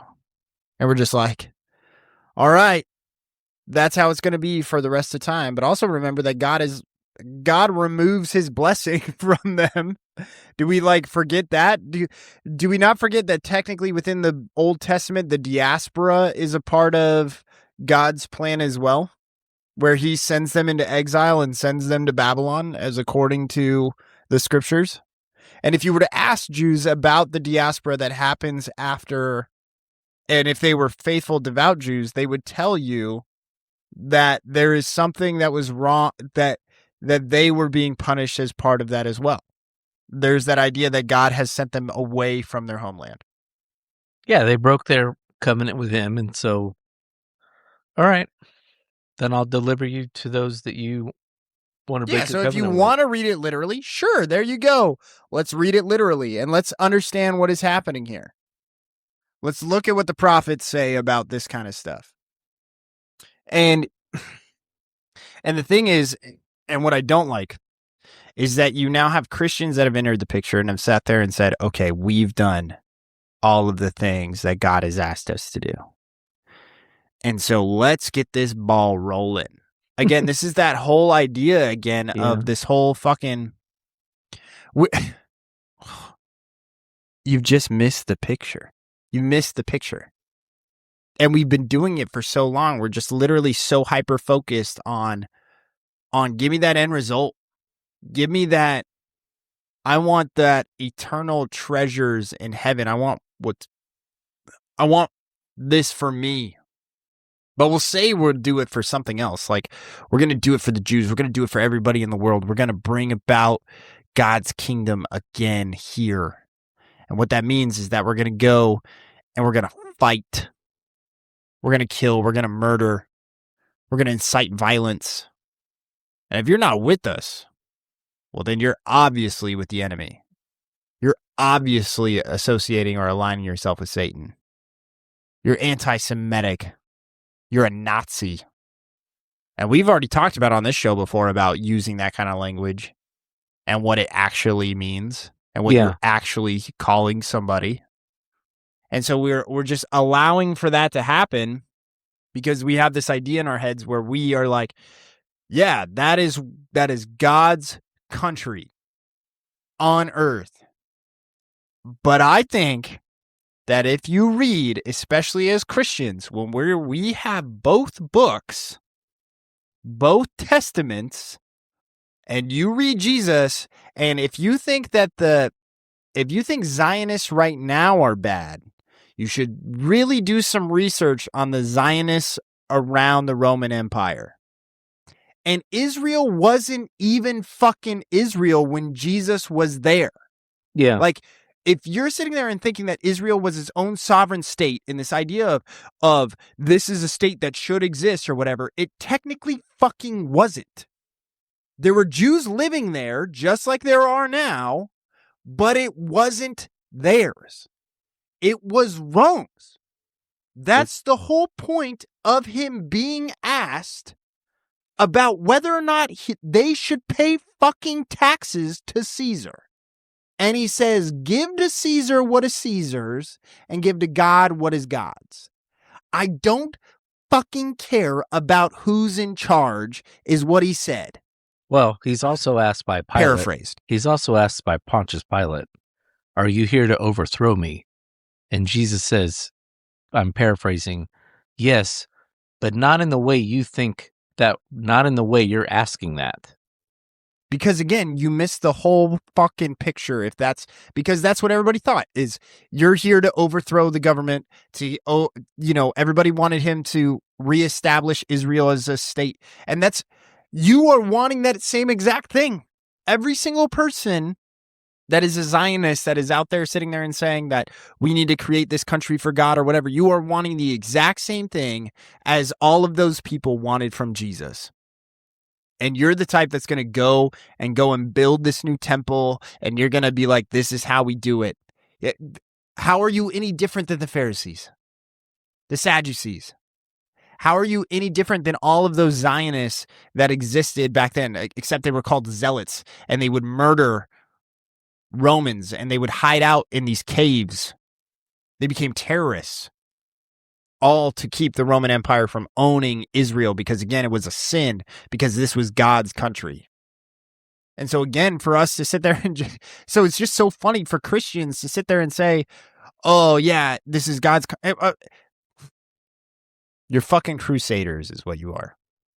Yeah, there's just this strain within Christianity, and it's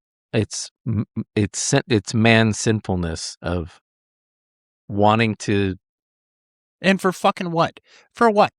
To quote Shorzy, for what? To do what? To protect your area, for you to feel a little bit, for you to go to the temple and not find a mosque there. Oh wait, there already is one. For you to go to,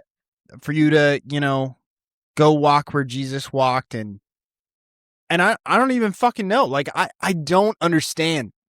Jesus was very, very adamant. God was adamant that I'm not doing this anymore. I'm not in the ark. I'm not in the temple. I'm in you. He was extremely adamant about that. We talked about communion last week. We talked about what that meant. Yeah. That we now have a communion with God. That was something that didn't exist before. You have to go to the temple. You have to make your sacrifices. The sacrifice has been made. We no longer put things up on the altar. Jesus has been put on the altar. He has been sacrificed. Again, if you want to read, again, the reason why John is so much more poetic, I was like, and we talked about John last week. Again, you want to read about that. Jesus goes when all the lambs are being slaughtered. So his death is actually the day. No, maybe he dies on Passover. I can't remember. Maybe I'm mistaking John for another one, Matthew or Mark. John, Matthew, Mark, Luke, it takes place over Passover weekend. Well, they all take place, but John's is like 2 weeks before or 2 weeks after or something. So wait, then the Passover dinner doesn't happen in John's. Correct. But then he goes when the lambs are being slaughtered, which that's before Passover happens, because the lambs need to be slaughtered in order enough for you to paint the blood over the door. So yeah. Okay. So there's that whole concept of, and then he dies at 3 when the lambs are being put on the burning pile kind of thing. Like everybody would know what time it was kind of thing. So Jesus, and that's also part of it where they're like, the sky goes dark when he has it. And so there's speculation that, again, the ashes from how many lambs are being put on the fire for this year's Passover is then causing this darkness to fall over from the ash. Anyways, but what I am saying about, to get back on track, is again, Jesus paid the price. We have the day of Pentecost that comes 50 days after, and we get the Spirit poured out, and it's with us. We are with Jesus. We are with God. Again, there's no longer this Ark of the Covenant where you have to have this specific person from the temple go in and talk to it. You don't have this pointless Indiana Jones movie where nothing would have changed if he wasn't there, kind of thing. You have God here. And so I get super frustrated when people get attached to Israel. And I mean, I was somebody who was at one point. I would have had no problem sitting there and saying, oh yeah, Israel should be able to do this or whatever. Like, I feel a connection to the Jews because of our, beliefs or whatever. I get where that comes from. But that comes from a place of ignorance. There are obvious signs, and I mean, for those of you that I'm now calling ignorant, I do want you to know that this message has been passed on for years and years. And so it's what people have now ingrained within the system. Like, it's not like you have to actively go out of your way to figure this out, to get this disconnect, because the easy hanging fruit is often preached on a Sunday morning or in a Bible study or wherever is it's easy to sit there and say, we have this connection to them. We need to stand up for them because that's how it's been for the last 100 years. Correct? Yeah. Yeah. It is, you should have this connection to the motherland. Yeah, that's literally what it is. It's like this. It's the human the human longing for ancestry, but also it's the end times. It Well, can't yeah, happen that's the until other part of it. the temple's rebuilt. Right. And how many fucking times has Jesus talked about the fucking temple and it had nothing to do with the fucking building? Oh, guess what? It was every fucking time. But we get so hyper fixated on it's just, oh my gosh. Well, we're going to take it literal. I do want to point out, I want to give credit for Tucker too, because in the midst of this back and forth about the religious reasons for it, he says, like, look, I don't have a problem with the state of Israel existing, but to somehow tell me that this modern state of Israel, which was founded by pretty much literally all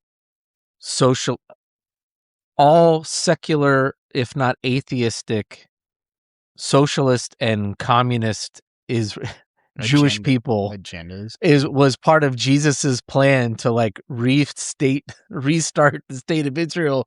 I'm sorry, that just doesn't square with anything I read, not only in the New Testament but also in the Old Testament. To your point, like the reason why the reason why there's 2 exiles is because Israel loses its way. So now you're telling me it gets granted to them because these atheists all decide they want to start I get it. They're tired of all the pogroms, which is a European word for persecutions, everything from physical to, having all their stuff stolen and kicked out of places.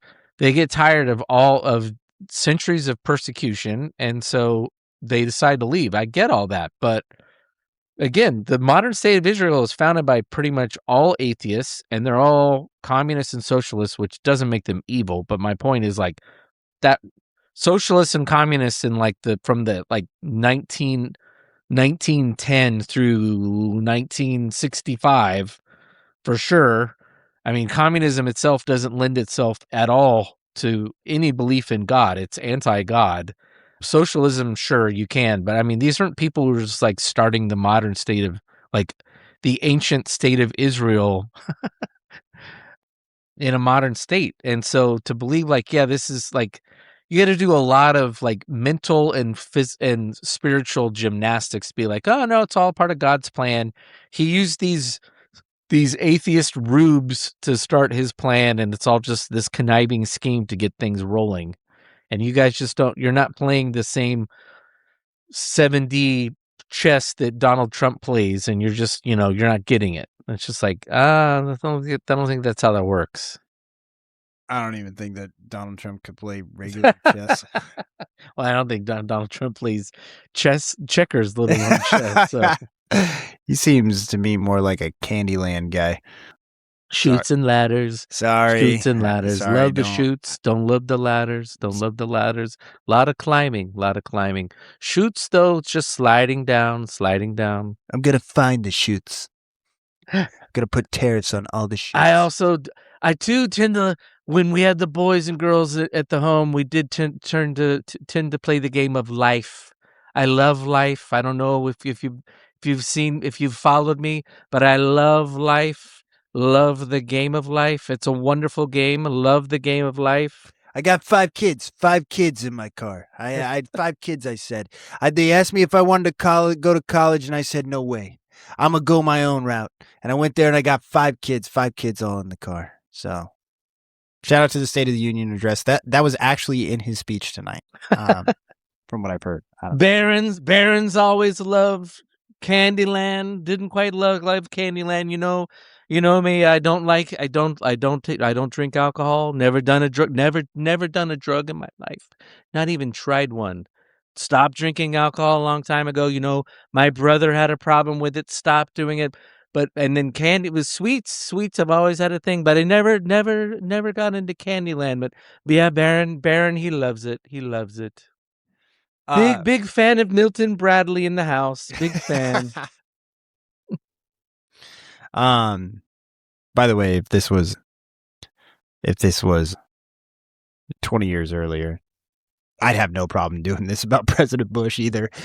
Oh, strategery. I was like, and actually what I do wish about, I do enjoy about, I think about Bush and I think about Obama, and those are the two that I saw growing up. I think both of them had a sense of humor and could laugh at themselves, and I do kind of miss that in these days. I have nothing to say about the presidency or whatever, but sometimes I don't really like people who I think there's something wrong with you if you take yourself too seriously that you can't make fun of yourself. Oh, I think the president's meant to be mocked. He's not we don't have a sovereign in this country for a reason. So yeah, so going after Alec Baldwin because he's doing an impersonation of you is just like, all right. Yeah. That's a red flag. You are a Nazi. Again, not saying any of that. Just more like, come on, man. Anyways, so that's what I would say about Christians and their response. Well, so what do we do? Well, let me real quick though. I just want to make sure I get this correct. Oh, okay. I a little slightly overstated, but sometimes you have to kind of read into scripture too. The actual conversation. Well, it's not really a conversation, but the dialogue between Jesus and Pilate is in Matthew. I think it's the only book that it's in. And no. Pilate's in. Now Jesus stood before the governor, and the governor asked him, saying, "Are you the king of Jews?" Jesus said to him, "It is as you say." And while he was being accused by the chief priests and elders, he answered nothing. So, it's basically like, all right, yeah, that's what you said. That's the chief governor. He's before Pilate. That's in John.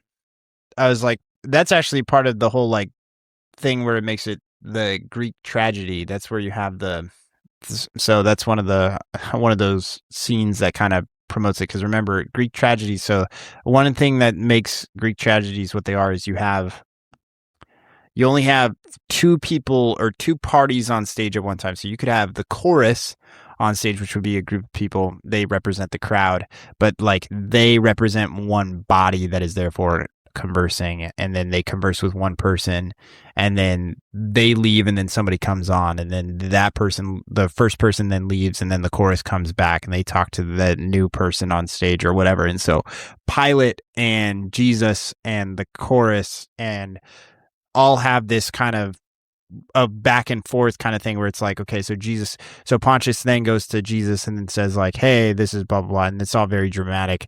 And then Jesus goes and he leaves. And then Pontius then goes and addresses the chorus. And then the chorus then leaves, and then he's back with Jesus. And then it's just Jesus. And it's kind of this whole dance going around. So, but I do know that that's definitely in John. Yeah. In John, it's, as you said, he's in front of a gaggle, as you called it, the chorus. Yeah, well, that would be the Greek drama term. They have a dialogue, and then he's got the Jewish leaders telling him to crucify him, and then he asked Jesus, "Where do you come from?" But Jesus gave him no answer. Then Pilate says, "Do you refuse to speak to me?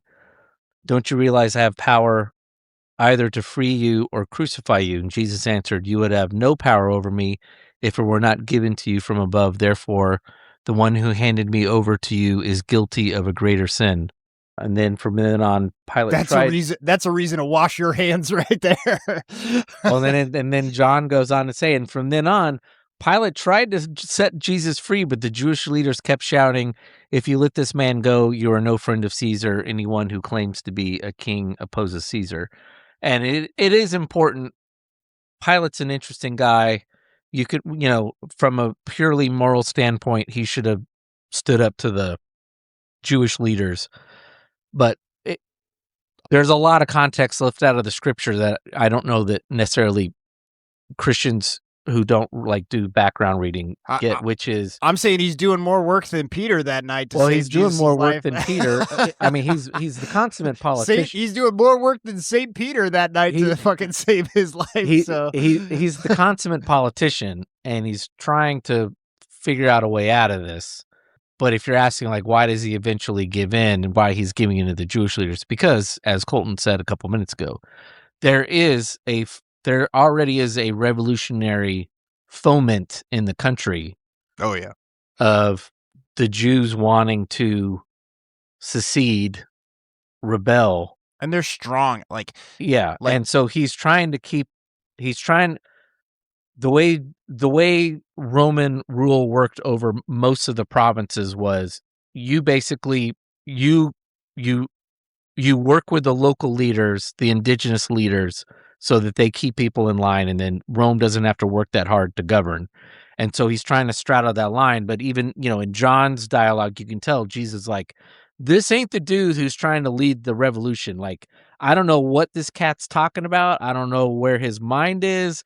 He's somewhere else, but he ain't the dude who's gonna bring swords out and lead the bloodshed. So you guys, this guy's he's your patsy, but all right, fine. If it keeps you placated for another 6 months, I'll live to stay alive for another day. And I think Pilate had just taken over the job because his predecessor sucked ass, if I remember historically. I don't remember his I think he had just been appointed by Augustus Caesar because there was enough unrest. Yeah, and so think about Herod the Horrible. He's not a good guy about when Jesus was born or whatever. Again, that's one of those rulers that's in play over Israel for a period of time, and he has sons that are also not better, that kind of stuff. Rome doesn't really want to enforce, but they do want their taxes, and they want slaves, and so they take slaves and then they take their taxes, and that's why again you'll see lots of animosity in the New Testament towards tax collectors and that kind of stuff, because those are people that are just from Rome that are going, and again they're cheaters and that kind of stuff, but they didn't really have, there's not the IRS in Rome sitting there and saying this is what your taxes are for or whatever. A tax collector could just say that this is what your taxes are for and really is pocketing the majority of that money for himself. So this is true, but we also have the flip side to that, which is Paul, who is a very proud Roman citizen. And much leans into his citizenship when he gets elected and says, no, I've been convicted. I've been charged with a crime. I have a right to plea to Caesar as a Roman citizen. And he doesn't just, he just happened to have the wrong Caesar. Well, he had the wrong Caesar, but my point is he didn't just stop either and be I'm just going to be a martyr and you can put me to death. He still utilized his Roman citizenship. No. Well, and there were people that were still loyal to think about revolutionary United States. You had your loyalists and you had your colonialists or what. Oh, sure. Benedict Arnold, he's reviled as the first traitor, but his affiliation with the crown was much more complicated than your average 6th grade textbook says. There was a lot of, just like the Boston Massacre wasn't really a massacre. Yeah.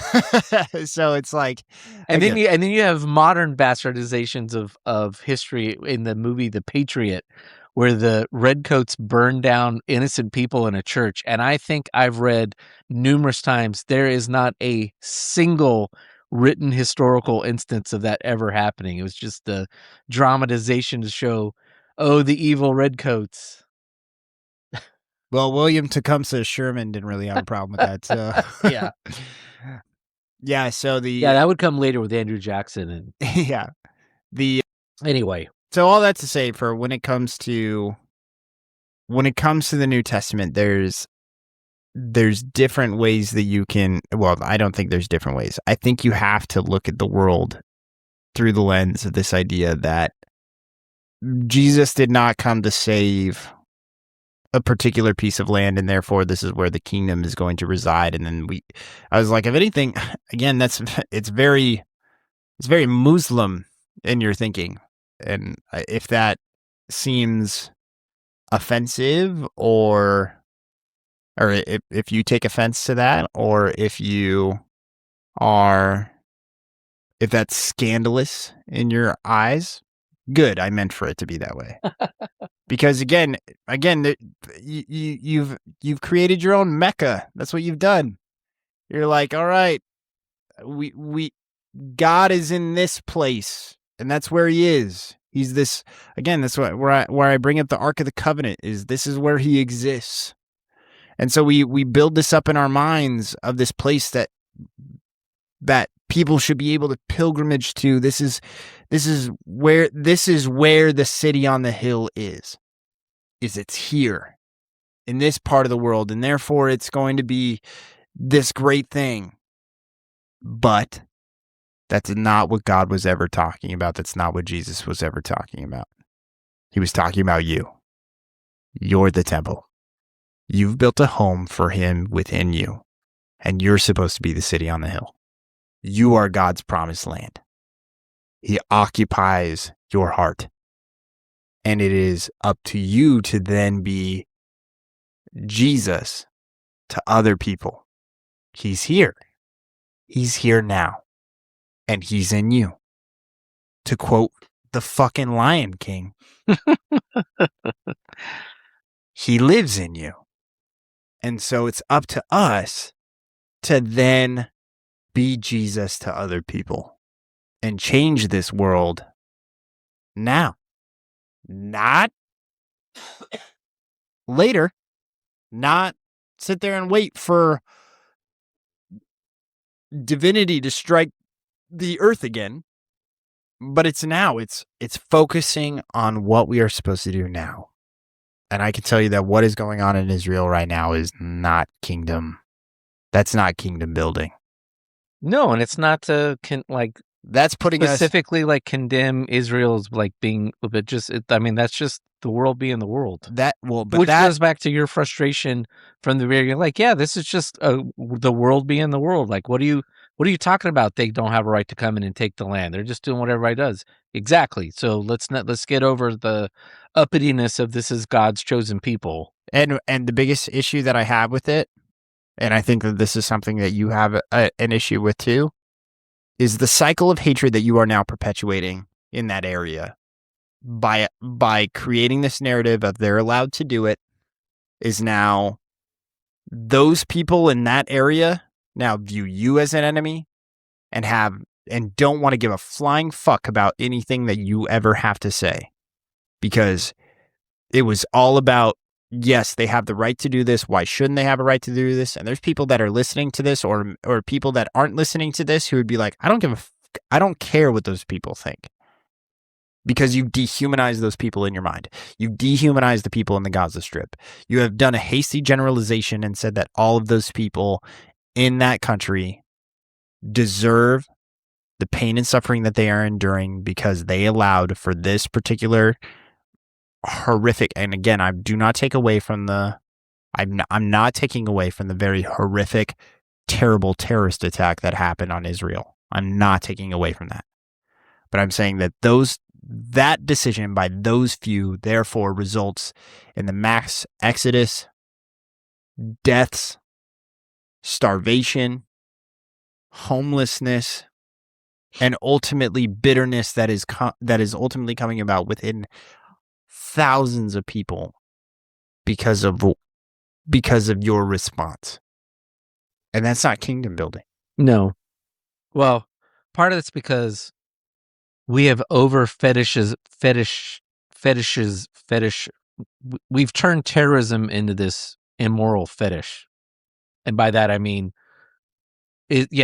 look, there are levels of violence. I'm not saying that all violence is the same, but I would also say we've turned terrorism into this thing that's like way over there. But when my army does something, it's like it's all justified because we're dropping bombs and we're modern and blah, blah, blah, blah, blah. And so Or stealing president.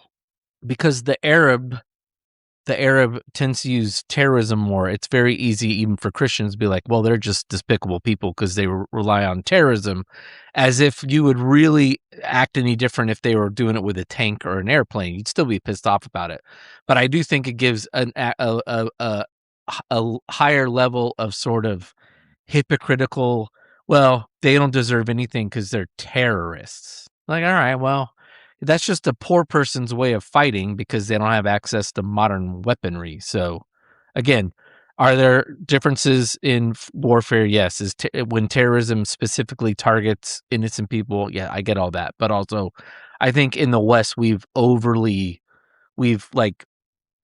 use terrorism as this thing to get justify things that. Yeah, it's a dehumanization tactic.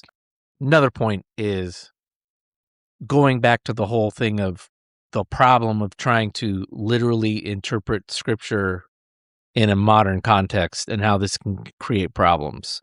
You wisely said, very profoundly said once, and I think we followed up on another time, that if Jesus came today, I think you basically said, you don't know how many of us, you even question yourself, I believe. 100%. Would we recognize Jesus? And I 100% agree with that. And I think we both, that's, if where you go to heaven is not the thing to keep yourself up at night, I think that's the thing to keep yourself up at night as a Jesus follower. Like, do I know Jesus enough through my reading of scripture and speaking to him through the Holy Spirit to know, like, if he's standing in front of me, that's Jesus, or he's, whatever, like Jesus, when Jesus comes back, I know that's him. It's not a charlatan. It's not false prophet. That's him. That's him though. I know that's him. And in some ways we're seeing how if you have a warped view of scripture, we're seeing that bear out now to what you and I have both pointed out. Like we're religiously backing a country as if it's blessed. It is in the minds of a healthy number of American Christians. It literally has most of us are Protestants, but it's as if the Protestant evangelical church has sprinkled holy water on the state of Israel and said, you are blessed by Jesus himself and you can go do whatever you want to do, instead of being like, there ain't nothing about that's a Jesus. It doesn't mean I'm not. Does that mean you're saying it's worse than it? No, I'm not saying it's worse than any other country. It operates as any country would. Well, don't they not even have the backing of the Pope? So, like, I don't know. Do they? They might. They probably do. But again, because it's because all the Roman Catholic relics that are there. Yeah. But this is when we have too much of a warped, because we take stuff that's literal that doesn't need to be taken literal. Then we start. Again, saying that this is not, that the state of Israel doesn't at all reflect Jesus, and therefore this doesn't seem like anything God's actually blessed, isn't to say that it's now the manifestation of Nazi Germany. It's like any other country, including the United States. It's a man-made thing. Yes, government is created by God. It is his way of trying to police humanity as long as evilness operates in the world. But that doesn't necessarily mean what certain Calvinists believe, which is every single leader who's ever been appointed has been appointed by God. Actually, that's literally what kings used for 1,500 years once Christianity became the official government in like 300, 400 AD, which was Oh, well, it says in Romans that the government's blessed by God, and so therefore I am the sovereign, and I've been appointed and blessed by God, and whoever goes against me is going against God and is therefore evil, and so therefore I have justification to kill them. Yep. And then you're nowhere in the planet of where Jesus wants you to be operating. And so, yeah, it's just, anyway, I thought it was a very good exercise to just illustrate, like, this has gone way off the skis. And I think it is, if you're listening to this and you're like, I don't care about Israel. Look, I get it. And if you've made it this far, kudos to you. But I think it is important because increasingly evangelical support is becoming more of an issue, or is dwindling in the United States. And I think for people under 30 in particular, it's becoming, whether your support of Israel becomes more and more of an issue. And so do we base our decisions based on what the world wants? No, I'm not saying just because people under 30 are increasingly hostile to Israel, or how hostile to how Israel is handling the Palestinian issue, that doesn't mean the church should rush to then placate 30-year-olds. But it is something to be aware of, like, maybe we're off this, maybe we're off. No, it doesn't have anything to do with how we judge things. But it is indicative of, as the church, 20-year-olds are very much tend to not be evangelical, and so therefore the church is changing as well, and it's becoming. In fact, I just read twice this week. I need to find those articles. Maybe we can talk about this. The church is becoming increasingly. Christians are increasingly identifying as post-millennial, Colton, which is in line with where you and I are at. So post-millennial means our job is the kingdom's already here, and it's our job is to spread the gospel and make the world as Christ-like as possible and build the kingdom. And then there are some portions of post-millennialism that believes that through that process, then when we get to some tipping point where we get really close, then Jesus comes back. I don't buy that part of it, but we do agree with the part of it. No, it's our job to spread the gospel, live like Jesus, try to make the world live and think like Jesus, love like Jesus. And actually, most of the church, meaning over half the church, but a good majority of the church, that was the view of the church for 1,600 years. Yeah. And we've mentioned this before on the show, but just to reiterate that, like millennialism, well, what's the word I'm trying to think? Dispensationalism is a very modern thing that's only a couple hundred years old, hundred years old.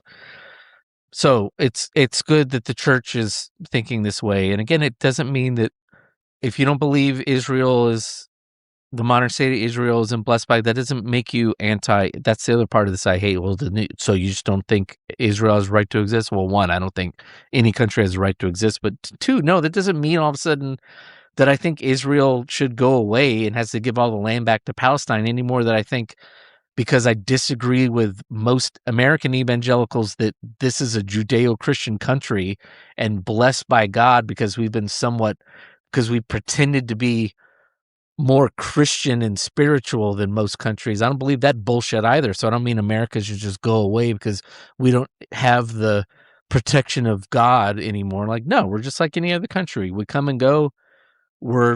America's an empire. Guess what, folks? You know what my view is? America's an empire, and we're on our way down. We're like Rome in 200 AD.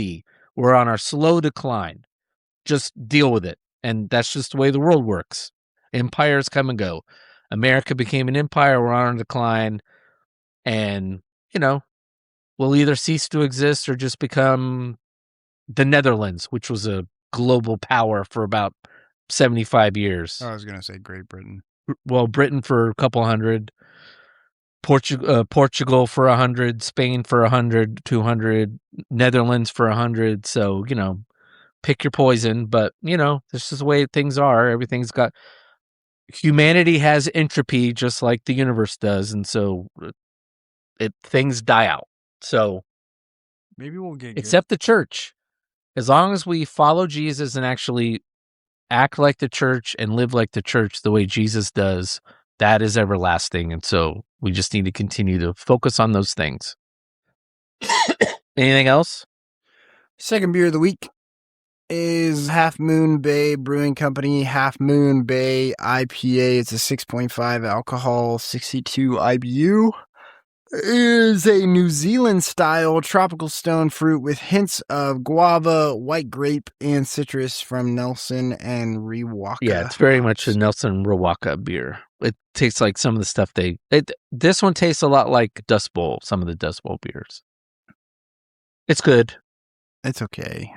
It's like missing the mark. Like, I understand the flavor that they're going for. I just feel like it's missing some of those notes to make it like a good beer, in my opinion. Like, I feel like it's like, well, it needs. I'm saying good for a Nelson Rewaka. I'm just not really a fan of that flavor profile. Yeah, I'm not like a huge fan. Like it, but I'm it's saying not like the worst one we ever had of that was the not Stone, even close, and not like this which is was burning disgusting. tires. I don't want to drink it. There's like I'd probably prefer this to the Mosaic that we had, the Russian River one that we had earlier. Oh, I actually prefer the Mosaic, but that's fine. Oh yeah, I mean we have different flavor profiles. That one was dry though. I do understand what you said. It just sucked all the moisture out of your mouth. It did. It was crazy, right? Like you put it on your tongue. 2 parts liquid in. No, 1 part liquid in, 2 parts liquid out. Right? Oh my gosh. It was a beer pucker. If you're in the area, I don't know if they still have it right now, but Quality occasionally has this one, the Mosaic Stack from Russian River. I think that's where I got it. So, I think I got it there. So if you want to go over there and see if you can find it. Rosie's has it too. Actually, I got it at Rosie's. And I've had it before. I just didn't remember it. And then I was like, golly, holy fuck. Yeah, it's 97 degrees and refreshing. It's not going to leave you feeling refreshed. Quenched. It's not a thirst quencher. And then as for the Half Moon Bay Brewing, again, I feel like I understand what this beer wanted to be.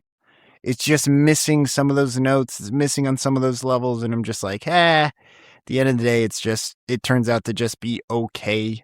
Again, if I ordered it on a menu, I'd probably go look for something else after. I'd be like, it's good. If all my buddies were sitting around the table and I was the only one that ordered it, they'd be like, how do you like it? I'd be like, this is what I would say. I'd be holding it right here and I'd be like, here, try. And that would be my expression. I'd be like, here, try. And they go and they try it and they're like, okay. I'd be like, yeah, it's good. I'd probably order something else. That would be how it would go. That's 100% how it would go. And so that's how I feel about it. Again, it's just not for me, but there you go. So, all right, we're gonna wrap this up. I just occurred to me, I have one more. I have an Olympic beef. I don't know what NBC was thinking, but on Saturday they had the 4-man bobsled. Okay, and they showed it for an hour. Sure. Actually, I think they showed it for 2 hours. During that time, there were several crashes, including the Austrian team crashed and their pilot injured his neck and went to the hospital. Now, I'm not watching the Olympics just waiting for someone to get hurt, but for the love of God, when you have a 4-man bobsled tip over and you don't show it during your 1 hour of bobsled, what the hell are you doing? Was it their broadcast or was it did you? It was on both. Were you on Peacock or were you on NBC? It was the same on both. It was the same broadcast on both. Oh, interesting. And I think it's just because I know why they did it. Is because they went in, they had a narrative where they wanted to follow the 2 U.S. teams. There's 3 German teams. I think there was an Austrian team. I never even saw the Jamaican team ever. What the fuck? Yeah, exactly. This is a travesty. I mean, come on. We're not that far from Cool Runnings. Give me a break. It's a great movie. So anyway, early a preliminary into the show, go to hell NBC for that. So that's crazy because I don't know. I mean, Again, if I've anything, been just watching- to show how like dangerous these That's things crazy about the moving. bobsled. Because again, I watched a lot of Winter Olympics, and like, so your gripe is also kind of mine. The other way is actually more like, okay, all right, I love snowboarding, but I don't need to watch everybody's snowboard run down the hill. Like, you know, Oh, like I was yeah. like, I watched, because if you watch it on Peacock, if you watch like the recap later, they'll be like, all right, we're gonna show you the Japanese riders that are gonna get, you know, that are in contention. You know, we're gonna show you the American riders. We're gonna show you the Chinese rider that's also, you know, gonna put a bigger score up there. That's gonna make things kind of interesting. They kind of pick and choose, you know, that kind of stuff. But then you watch the actual like Peacock broadcast where they film everything. And You're sitting there watching like the snowboarder like just kind of like stand up there, like do their whole thing, like shimmy, shimmy, shimmy, you know, whatever. And you're like, okay, can we just get to the fucking, you know, can we get to the ride, you know? And I get it. I've been at those competitions. I know how long it takes to go between riders and that kind of stuff. But as you're like, okay, it definitely doesn't have the same effect as when you're there, you know, just watching it on TV. There is something to where it's like sometimes you want the crisp kind of NBC broadcast. That's how I feel about watching like the downhill skiing, especially. That's like, yeah, show me the fast people's runs. Yeah, please. I don't need to I don't need to watch. I don't need to watch the Swiss guy that has nothing to do with anything else going on, like, or the speed skating. It's two people at a time every single time. Show me the people where it's close and they're like getting that. I was Yeah. like, that's good enough for me. And then show me the American guys. That's great because that's the team I'm rooting for. So blah, blah, blah, blah, blah. You know, that kind of stuff. I get you. You guys were watching the bobsledding. You guys were really digging that. And I mean, like, I always loved the bobsled. oh, that's great. I love. I've the never really like bobsled. watched it, but I'm saying, so like I get that. From you. And the only reason why I know that the Austrian crashed was because I got a Yahoo alert on my phone Saturday morning, like right before they were going to start showing it. I'm like, oh, and I think they just shown the heats or the practice runs then they were going into starting the heats that morning. And I was like, oh, well, I got that to look forward to. Like, I know it happened, but still, like, I want to see how this sled got turned upside down where the driver had to go to the hospital. Nope, didn't show anything. And also, on the positive side, I think the most compelling thing I saw for the 2 weeks was also on Saturday. It was the 50-kilometer men's cross country. Oh, yeah? 3 Norwegians won it. Oh, okay. They were ahead by like some insane amount, like 2 or 3 minutes, like way out ahead. Yeah. And it was the 3 of them for most of it. And then this one guy finally, the other 2 outlasted him, and he ended up finishing like what looked like it was like 4 football fields, but I think it was like 10 seconds a time or something. Yeah. But the guy who won is now the most decorated winter Olympian ever. Oh, that's crazy. He was tied with Hayden going into that and won, and now I think he's won 7. And anyway, he's like in the top 4 he's up there with all Olympians all time, but now he's won the most golds, I think, of all winter Olympians. And the dude's still only like 28 or 30, so he's probably got another Olympics in him. Yeah. And he can at least win. It's Norway, so he can probably win at least another relay or 2 if he doesn't win the individual one. So yeah. Also, shout out to the United States. But it was really exciting. I mean, he was neck and neck with the guy he was silver with until the last bit, where the last bit was uphill. And then as soon as they went uphill, he went to a whole new gear and just started digging. And that dude behind him, who's younger than he was, I think, he's younger than he is, he just buried him. And, you know, he's sitting there thinking, like, it's cross-country skiing, dude. It can't be that exciting. No, it was actually really, I mean, it wasn't, like, riveting, but it was really nice to watch. I'd do something on my computer or my phone and look up and, you know, and... You can say whatever the fuck you want. I grew up watching marathons on my TV growing up. Well, I mean, it is, if you've never seen cross-country skiing, it's so... The mechanics of skiing out Oh yeah. and all of that when you're trying to go uphill and then just digging. It's like you're watching and you're like, that's the worst thing I've ever seen. I don't what guy wants to ski around for that for like 2 hours? That's insane. Yeah. No, what were you gonna say? Sorry. Oh, I was just saying, shout out to the United States. They had a really good games. They did. I was They like, did. I mean, Norway, obviously, Yeah, incredible what Norway is able to keep doing in the Winter Olympics. They have the most medals all time. Most medals all time and most golds in golds in a single. Only nation ever to win a gold medal in every single Winter Olympics is the United States, though. So Yeah, good. Yeah, but the Well, United States had a really great games. Italy showed up and had a really good games. I mean, host country always wins more medals than how they normally do in Winter Olympics, or in Olympics. But yeah, great to see Italy had a good showing. They have, they're not too bad in the Olympics. Actually, the country I was surprised seeing all the time was Great Britain. Yeah, they were competing all kinds of stuff. I'm like, who the hell? Like, you don't live in Great Britain if you're like one of them. I think was like 4th place in the men's cross country. I'm like, dude, you don't live in fucking Britain if you're in this. You must live. You probably live in Sweden or Norway. That's why I give shit to all the New Zealand guys. It's all the guys that didn't make it. It's our country's soccer. So our country's soccer team is made up of a bunch of European soccer players that didn't make Germany's national team or the UK's national team, and so they're like, oh, but I was born on a military base for the United States, and so therefore I can. But they've never lived here, they've never set foot on American soil or whatever, and we got, and it seemed like every snowboarder for any of these other smaller countries, or even for like China, she was the worst. That one was galling. I didn't know who she was, and I was watching. She popped up, and they said, "Oh, there was great run by Eunice Ko or whatever her name is." I'm like, she ain't from China. I'm sure her first name is Eunice, and then sure enough, she's some American. She's really talented. She's super talented. American model. Like, I don't begrudge her. Like, that's the way it is. So I will say, it's the one thing. Well, she could have been on America's team, and I was like, she could have definitely done stuff, but she felt a tie to her mom's, and I was like, that's fine. I'm not going to judge.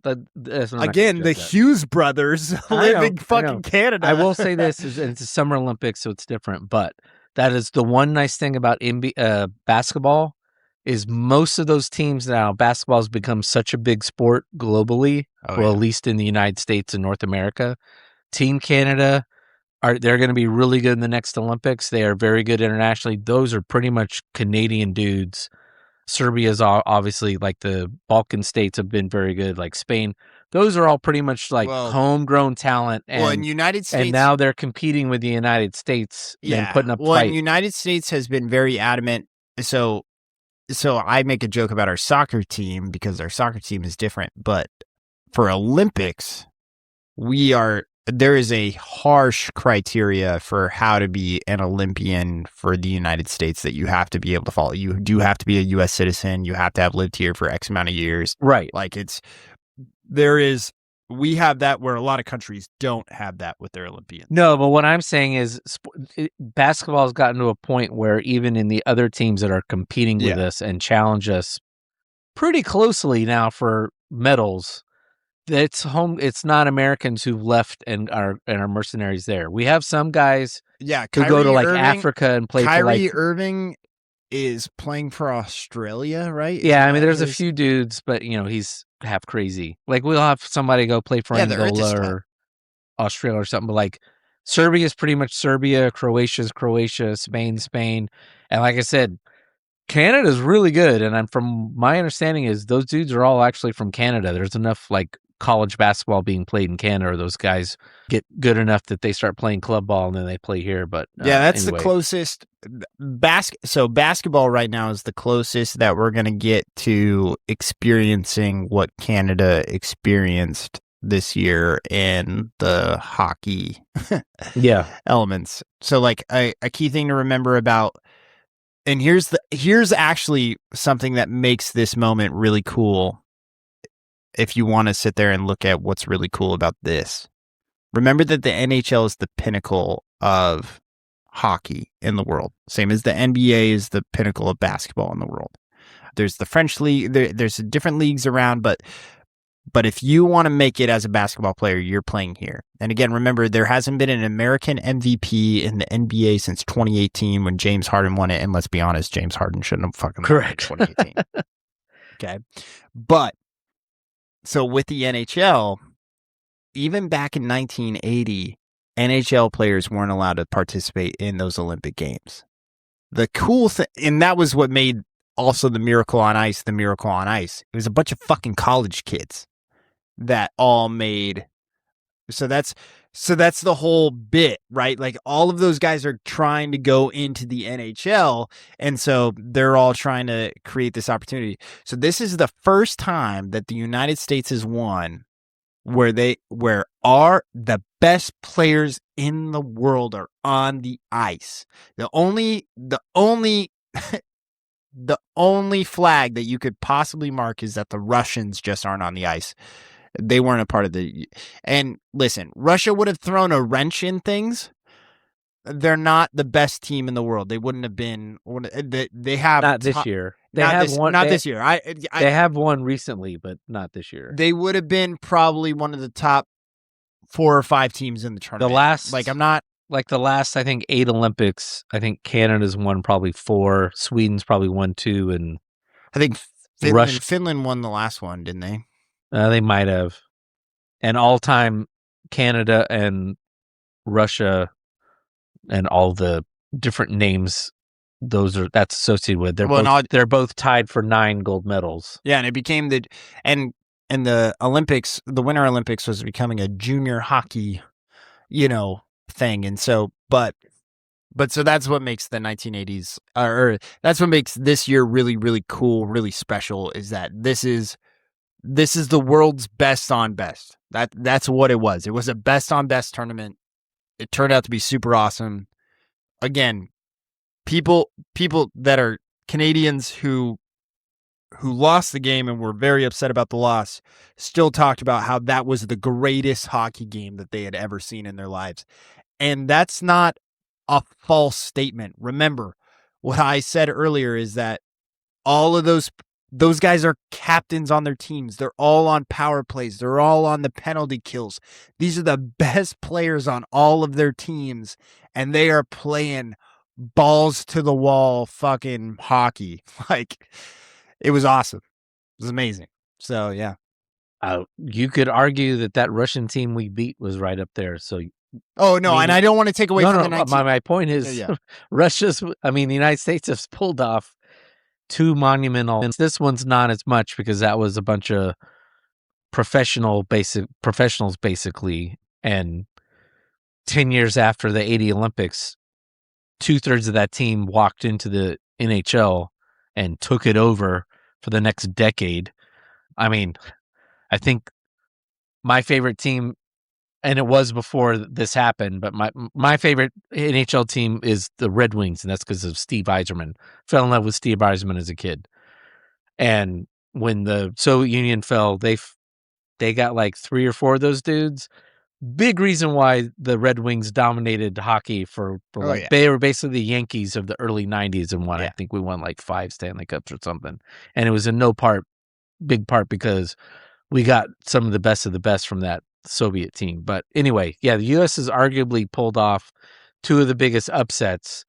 This one's less so, but because it's not a bunch of college kids.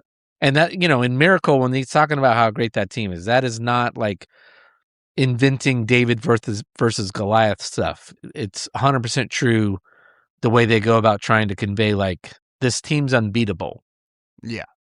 And it was men against boys. I mean, it was literally dudes much older.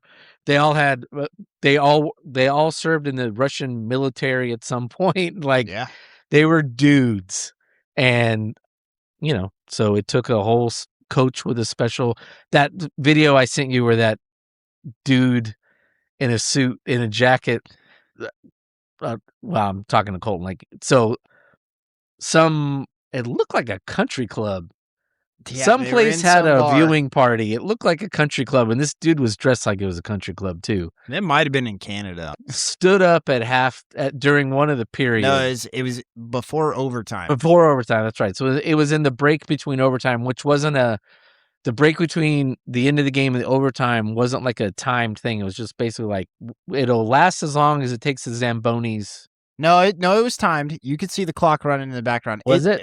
It runs like a period. So in Is the it 20 NHL, minutes? all you get is a timeout. That's it. Like it's Right. But I remember watching it for the women's games and watching it for all the games prior when we kept going, and it's a full period break. Like because they're gonna play it 20 minutes potentially. So they go anyway, and they he give you the stands full up. break. There's several videos on X and Instagram from people with phones where he stands up on top of the bar with a drink in a jacket, very much looking like Herb Brooks, and delivers the Herb Brooks speech in Miracle, which you can see in Miracle, and then you can also find someone that recorded it and you can see it somewhere. So, which is funny because everybody watching that was like, "Oh, that's Herb Brooks." Everybody on the internet over the weekend who saw that only knew that was Herb Brooks because what's his name, the actor, delivered that speech in Miracle. Yeah. But to his credit, he had watched over and over and over again Herb Brooks deliver that speech because that somebody had recorded it and gives it like Herb Brooks gave it. And so just this great little history moment in sports. And again, yeah, sports is romantic, but that's why we do it. It's not about fun and games. It's also stupid. It's Henry V at its best. It's charging up. It's charging the hill and doing the unknown and asking men to do things above what they think they're capable of and going beyond and doing great things. And so it's better than killing each other like in Henry V. Or in Israel. Sports is a fantastic replacement to things like Henry V. Or Eisenhower's speech before D-Day, which is actually another really good speech, but also before D-Day. So, all right. Well, thank you for listening to this. Thanks for putting up with another. It was somewhat politics, but again, also Christian and theology based. So just trying to I like what I really love from the church, from Neighborhood Church and the Anabaptist view, which so many Christians haven't heard. It's just like when you're struggling to figure out when you're reading something in scripture, always read it through the lens that it's pointing to Jesus.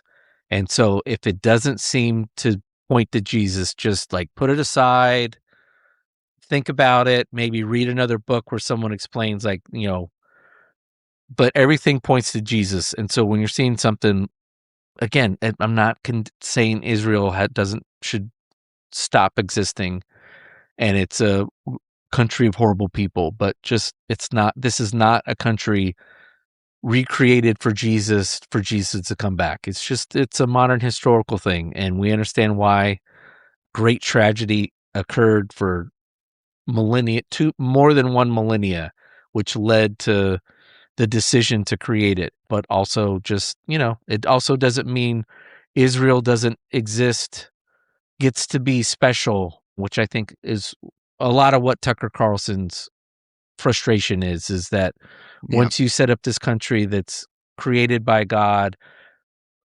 promised by God, therefore all of a sudden it has all kinds of it gets out of behaving in a way that countries should act, or we would expect our country, or should expect our country, or a country that we hold so much affection and affiliation with too. So anyway, thanks for listening. We'll get back on to churchy stuff hopefully next episode. Send us a note if you disagree with us, let us know. And whoever at the Olympics decided to show that much fucking curling, you can go to hell.